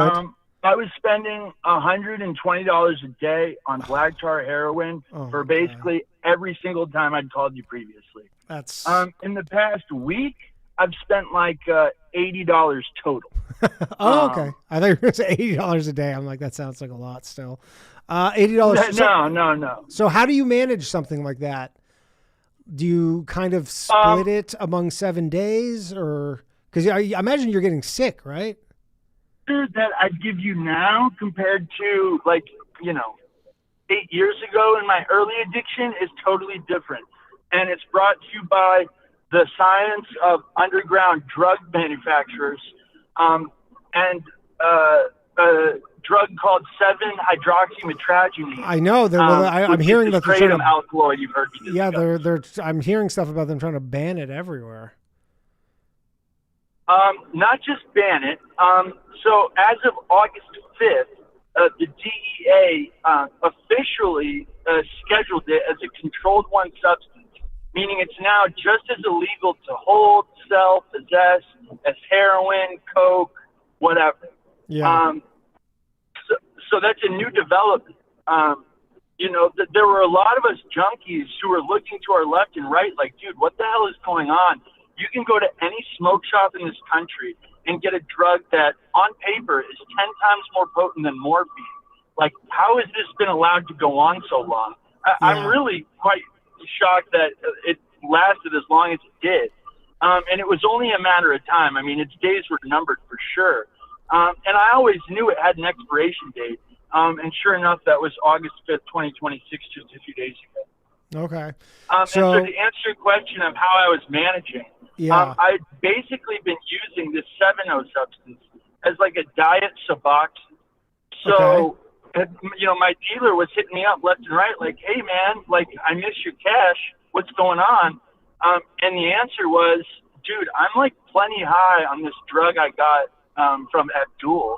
I really don't need this black tar goop anymore. So I'd basically just been cause I haven't gotten high for a long ass time unless I did a crazy amount of dope. It was just maintenance. So you don't even get high anymore at all? You don't feel high ever? You're just on tar? Yeah. But that's the classic answer you get from the subject on intervention, I don't even get high anymore. Yes, I do get high, but I don't get that euphoria that sure. you get in your honeymoon period. Yeah. Yeah. But so yeah, basically more or less I mean, $80 in 1 week for me. That's like, you know, dope free. Yeah. How do we get you down? How do we get you down to stuff. $0 a week? I'm gonna be honest with you, man. I have no intention of going back to the plug. I also scammed him in my most recent re-ups, so I'm kind of scared to. Okay. Good strategy. That's the way she goes. Okay. But yeah, man, life is good. And what's crazy is, like, in the days before the official ban, these manufacturers and distributors of 7.0 were like, we got to get this stuff off our hands. So, like, my final shipments, like, you know, I was getting product for like $12 that just days before that was selling for $90. I mean, like, they were like, we need this stuff off our shelves. So in my closet, I have like half a year's worth of this stuff. That's not good. But I know, but it's better than dope, you know? I guess. Is it? Yeah. If you ask me, yeah, because I don't have to spend time around scary black people with weapons. Okay. And, but this doesn't solve the crux of the issue with it, which is the dependency. It seems like there's a, you know, once the closet stash is gone, you're going to have to go back to these scary black people. No, I really don't think so, because it's really just shifted my mind frame. No longer having to spend time in these sketchy neighborhoods, no longer having to go to an 8 p.m. every day. Like, the whole routine, the whole lifestyle, I've weaned off of that at the same time I've weaned off of dope. And, this sounds like a total, like, you know, classic junkie answer, but no, like, the enthusiasm or whatever drive I had to be a daily dope head just really subsided. The drive you I didn't want to just spend this whole time talking about dope, though. Yeah. I had a few things in mind, like, let's see. That Francesca Hong lady in Wisconsin, that bitch is nuts, dude. And this whole woke 1.0 nonsense, you know, the AOC says they're putting in the cupboard, never to be seen again or whatever. Like, it's obviously just so self-evidently not true when you've got bitches like this saying, you know, of course, we should ban Thanksgiving and stuff. I mean, like it was kind of in response to all her crazy tweets, and she's like, yeah, I know that was a crazy time, but you're like, that chick still believes all that stuff. That's just it. And I think that's what's so frustrating about seeing the response to this is like, wait, hold on, where's the reckoning? Will there ever be one? No, there's all not of the going to be. enthusiasm on the right is gone. It seems like all of the energy is with these, like, you know, like DSA-associated Zoomers and whatnot. Correct. And so they don't really have a whole lot of incentive to have to answer for that, or, you know, who's going to make them answer for reckoning. it? You know, maybe you get into like maybe you get at some debates. I don't know. Like, that's what's so frustrating. It's like when AOC said that, it's like the obvious follow-up answer is like, okay, yeah, it was crazy. Like, which of those positions do you now denounce? But that question just never seems to come. Yeah, and I mean, maybe if there's some kind of, you know, once the candidates are set, I don't know. I guess Congress people debate, so maybe there'll be some debates around that. I know you've seen the developments in the ongoing race war that is the WNBA. Oh yeah. And I love the intersectionality, the race war / troon war. Like, you know, intersection is it's pretty sick to watch as an observer. That is. Yeah, they're not going to do anything fun with it, though. They're just going to go back to just, hey, we're going to focus on playing basketball. And you're like, that's the worst part of this whole thing. Like the best part is it's like a reality show now. Yeah, it's like exactly. It's like the best part about this is the race war and the transgender stuff. The worst part is the basketball. Yeah, the product sucks. Yeah. That's all they're going to focus on. Yeah, no kidding. Yeah, like I really wish like that Indiana Fever coach, like she's just totally selling Caitlin Clark and Sophie Cunningham under a bridge. I can't believe I know the name of more than one WNBA player. It's crazy time we're living in. I mean, the thing is, I agree with the coach. That foul was such a normal foul in an NBA game. I have seen that exact play 1,000 times in the NBA. The only difference was that you never see the player who does the foul go on Twitter and be like, this is because of like race. That's the only difference. But, like the foul was normal. It was a hard foul. It was a flagrant 2, whatever. But like, that happens all the time in basketball. Did you see like whatever it is you could call that Dejanai Carrington's response today? I did, yeah. She's like, I have evidence, and you're like, okay, provide the evidence that this is white privilege. That I mean, maybe so you know what? Maybe she'll release a intuitively. Like, it's so funny how you can intuitively know she has like 10 tabs open with the Merriam-Webster thesaurus. Like, I mean, she went to a pretty good school. Like, her father played in the NFL. She did not. She lived a very privileged life. You know, like she went to. I don't. I don't even know how to spell her name. Stanford, I believe. Yeah, she went to. Yeah, exactly. Like she went to Stanford. Like she probably went to private school. Like she's lived probably as privileged of a life as you could live. Really. So I want more spark in the race war, like you said. I mean, I said this before, but you want to make WNBA must-see TV, white versus black all-star game. They'll never do it. But goddamn, I would tune in. Do you know any like comedians or New York City people who have taken advantage of like these like telehealth ketamine treatments? Not off the top of my head, but I think so. But there's like there's these little wellness clinics everywhere, and they advertise. They have like little sandwich boards outside that advertise ketamine therapy. Kind of nuts, right? Yeah, you can get it. I mean, Maurice said he did it. This was a couple years ago, but he said he did it in Colorado, wherever he lives in Colorado. But yeah, you can kind of just go get ketamine therapy if you go through the correct channels. But I'm sure I know someone who's done it. Did you totally give up on like trying to run an OpenClaw agent? I know you were kind of frustrated. Yeah, OpenClaw just they I don't know if they ruined it, but it was just breaking constantly. I think honestly, not many people are using it. I think there's a new one called Hermes that people use. Hermes, Hermes or whatever. It's a better version. No, I just use Claude now.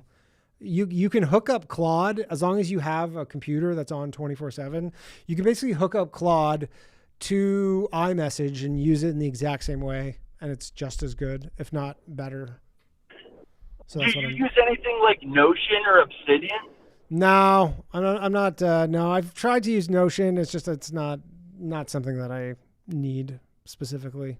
It's not No, understood. Yeah. All right. Good Hey, deal. Chris, I gotta let you go. I gotta wrap this up. But very good talking to you. Totally, Glad man. Good to hear glad from you're you, doing Dan. better. I look forward to the day that you call in and you go, it's over. I'm done. One day. Likewise. We'll get there. All right. Take care, man. You too. There, Chris. Chris, everybody. All right. Final call of the evening. Of course, it is Jared. What's up, buddy? Happy to be here, brother. Happy to have you, as always. I saw at the beginning, did you say that AOC's Jewish? Yeah, AOC's Jewish. Again, my question to you, Jared, is besides you, who is not Jewish? There's people that aren't, but Madeleine Albright was like a very like famous person in England who was a part of many of the reforms that came about in the country. I think it was like the 80s, 90s. I forget the years. Yeah, that sounds about right. I'm not as schooled on English history as our brother Eric, who's from the UK. Yeah. But she turns out from an old Polish Jewish family. Lo and behold. Lo and behold. Yeah. So that would be like the ultimate lo thing and- in your kind of story arc is somehow you were digging through something and then you found out you were Jewish. That would be like the absolute ultimate.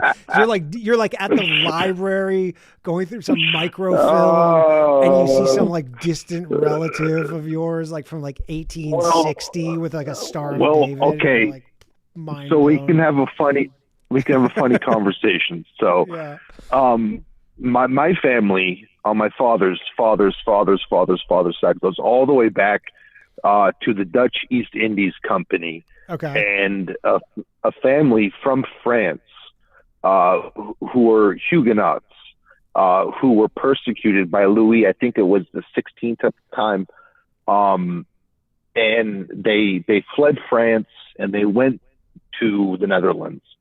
But there were many Jews who masqueraded as Huguenots during this period and went to France and then subsequently went to the Netherlands, and some say joined the Dutch East Indies Company, West Indies Company, which my family did. And my family originally Mabille or Mabille, depending on how it's pronounced, I don't know, in France, made their way to New Amsterdam. So I'm talking in the United States in the 1640s. Wow. And so like old and we were merchants. So Jews. I mean, maybe. Oh, you come from a merchant's background, huh? Just and we were happened to be in, what became.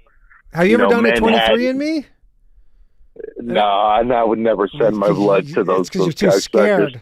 You're too scared to learn the truth. I'm concerned that I might, find something out that would be so funny. Like, I don't know if you'd be like, you know what? That's why I'm so interested in the Talmud. Oh, that's why I want to study Hebrew. Yeah, that's why you want to study Hebrew. It's genetic. Yep. So, fun stuff. I thought I'd talk about like a bunch of Jew stuff today. I have all sorts of Jew stuff. Sure. We got JewishCurrents.org. Yeah. Saul Magid wrote an article on January the 8th of 2019. What Ocasio-Cortez's Jewish heritage means. Yeah, you know what? I just Googled it. I'm the first to say when I'm wrong. And she's says here she's stated she has distant Sephardic Jewish ancestry. Yeah, and claiming Jewish heritage is fundamentally different than claiming Jewishness. Yeah, of course. And again, she's a politician. But, hold on. Yeah. But it still matters. Correct. The following. Yes. But she's also a politician. So, and this is from 2019. So this was probably. Oh yeah, that's signaling. That's letting them know I'm playing game. Yeah. Yeah. That's like she's a New York politician. So probably they're like, let's get you a few more votes. Oh, 100%. Yeah. Okay, so she's a Jew, and then for the people talking about Rand Paul, because we said something about Rand Paul doing good stuff. Well, he went to Fort Knox. Yeah, and he audited the gold. Okay, so Rand Paul visits the Kotel, the Western Wall. Yep. This was posted on 2013, January 10th on YouTube. You can find it all over the place. Rand Paul's Kiss the Wall. He is a shill. And we'll move on from that. Okay. Yeah. So you're saying there's no gold? By that. You're saying he showed up there, empty room, and then he leaves and he goes, tell everybody like full of gold. They send the goy slave who kisses the wall. And he goes, I found, how many tons of gold did he find? 147,000 pounds. 147,000 pounds. Yep. I saw it with my own eyes. Sure. And you should have snapped a picture. I know it's probably a secure thing, but dude, sorry, a little selfie. Yeah. Why not a selfie? Yeah. Let's get a with a couple just like small AI artifacts to really throw people for a loop. Dude, we could even like deal with an AI selfie. Just give me the selfie. Yeah. Okay.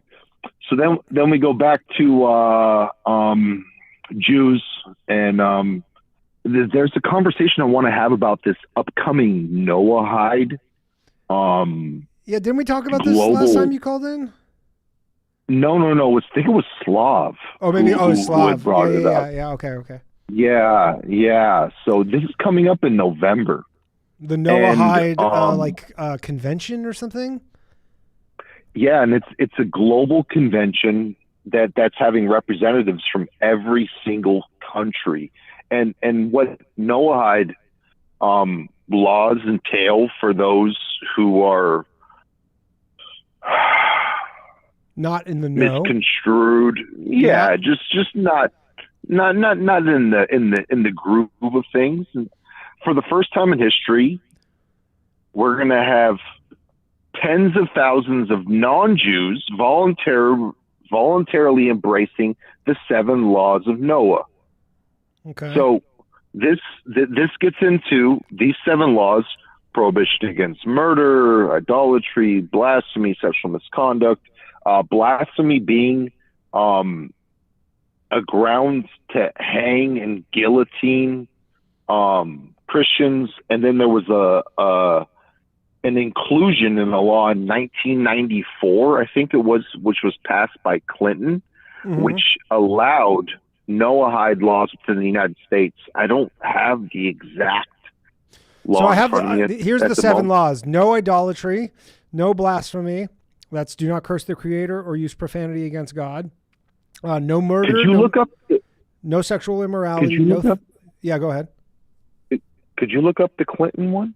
The 1994 Clinton one, and use Yandex. I don't have Yandex. I think please use the Russian search browser. I don't have that. Oh, okay. I mean, I could do it, but yeah, long story short, there was a. I don't have it. I don't have Yandex. Yeah, nothing comes up on Joogle.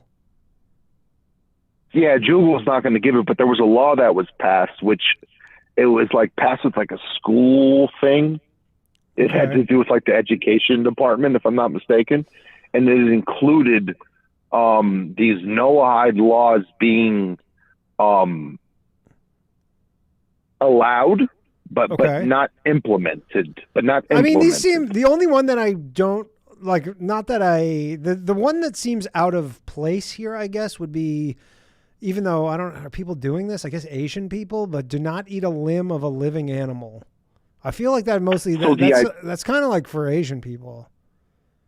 The weird one we get into is idolatry, because they Jews, Hasidic Jews, and I wanted to talk about this. I wasn't sure if we'd have the time to get there, but about Jews having sex through the hole in the sheet. Yeah, I can't get to the bottom of if that's I've heard. Like, I heard that my whole life, and then I've kind of heard that that's not true. Like, I don't think Joe's fucking through a sheet. That's what I wanted. Like, I wanted to maybe ask Joe about that. Like, maybe we can get Joe's opinion on the... Yeah, we can ask him next time he calls in. But I don't think the sheet thing's real. Or maybe it's like... Because the thing is, much like Christianity, there's various sects of Judaism... like there's different. So people... there might be a sect that yes, fucks with absolutely. the sheet. Like when you talk about is the question. Yes. Like there's a sect that sucks the baby blood from the dick. Correct, but like sometimes I never through a straw. I never like you knew didn't any get of those. You didn't get that. Like you but didn't I never receive the baby. No, and I never knew anybody like I grew up in such a like secular environment. And, like none of that shit was happening. So like the school you went to and the dudes you roam with, none of them had the swinging tassels from above their ears. There was so I went to a, I guess it would be, it wasn't like Orthodox. The school I went to, there was 2 kids in my class. Like my class of 30, everybody was super secular except for 2 kids who were hardcore. So there were 2 dudes swinging. They were swinging chickens. They were swinging. They may have been. Yeah. Okay. No, I was just curious. I was always curious about the because my buddy made a joke to me when I was young, and he told me about the the sheet and the whole thing. And I'm like, that's not real. I heard saw, that my whole life too. Like, I thought that was true as well. It's hilarious to even think about, like, of course. Dude, just like, what do I mean, the only way you do that really is if your wife's gross. And then you're like, no, God. So that's why, like, but like they have the thing where she has to bathe, like what's like? Well, that's a bath. mikvah. That's when they're on their period. Yeah. That's when they're on their the period. Just because, by the way, Jews have actually figured this one out. They're like, when women are on their period, they're gross and they're unclean. She can't sleep next to you. Yeah, she sleep on the side of the house. Can't sleep next to you. She's like, she's on a fucking tear.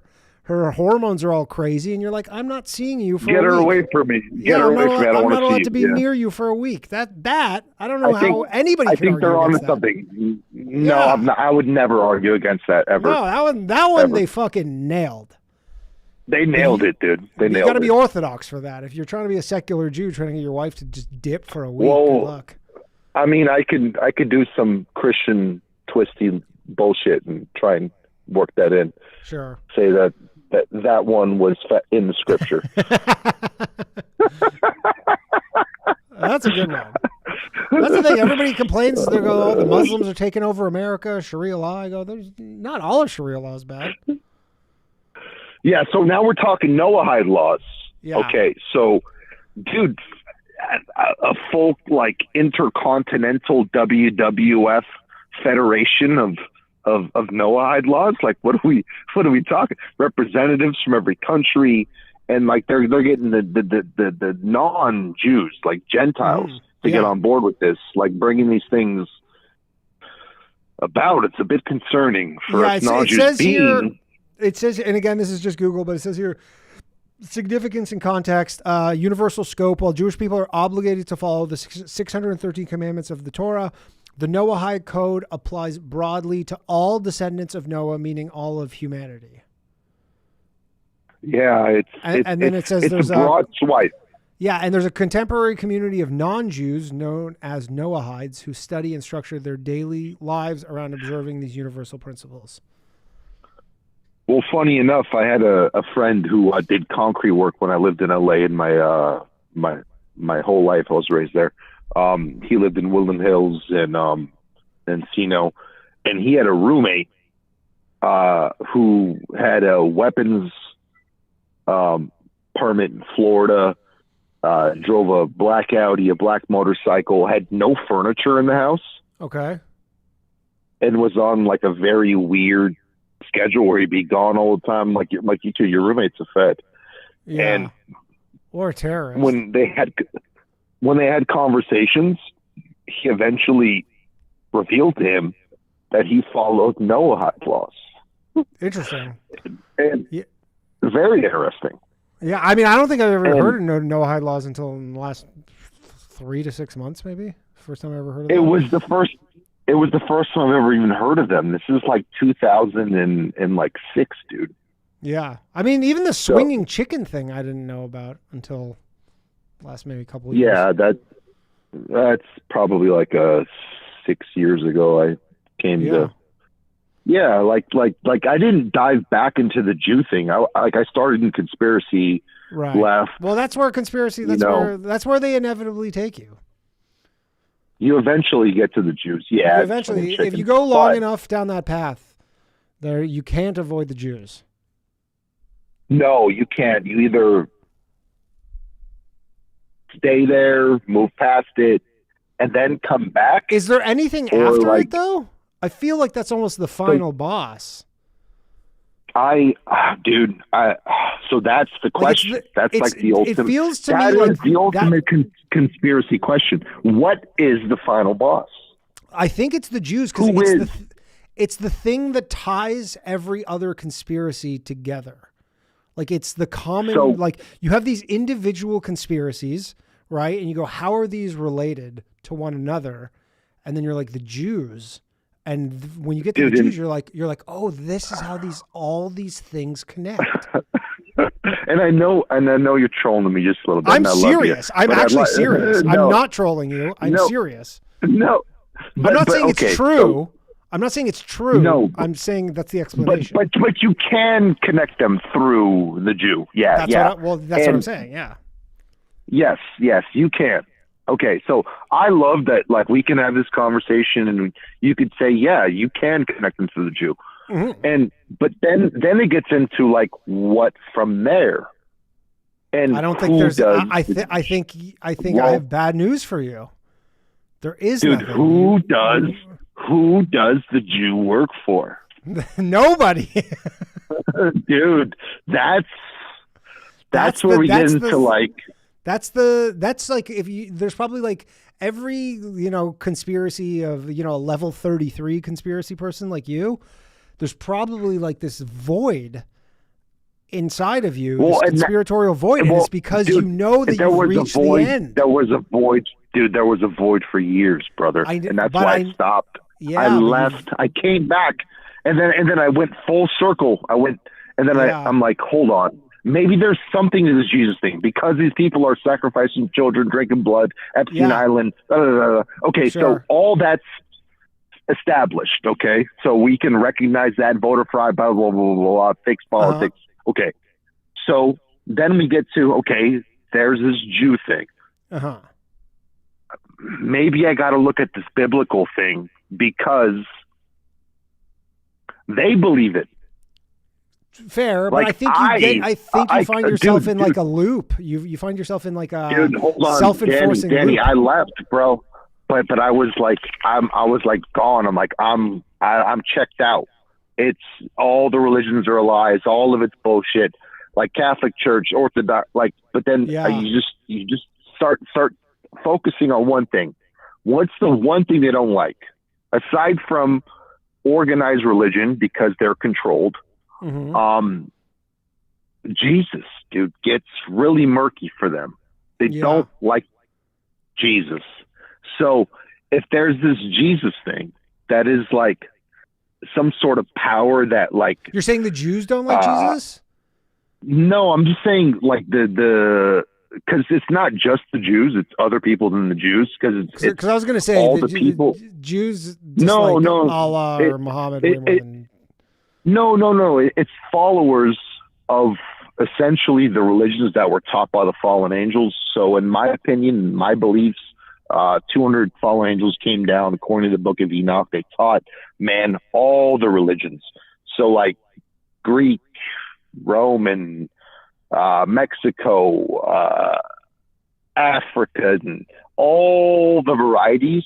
They all have a common thread that I can get into great detail on should you have me on your show one day. Sure. To get into great discussion on. But I believe that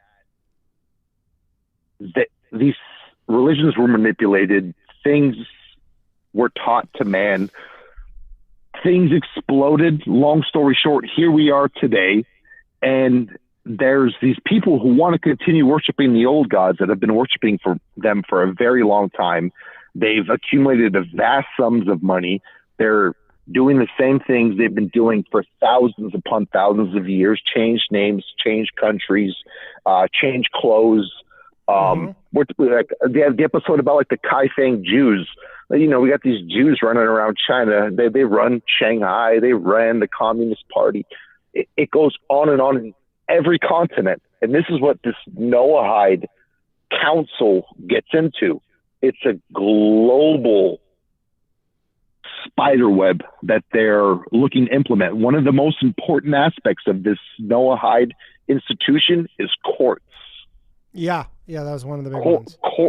Establish courts of justice, create a legal system and honest courts to enforce social justice and the other 6 laws. So what if you break the law of idolatry and they consider worshiping Jesus idolatry?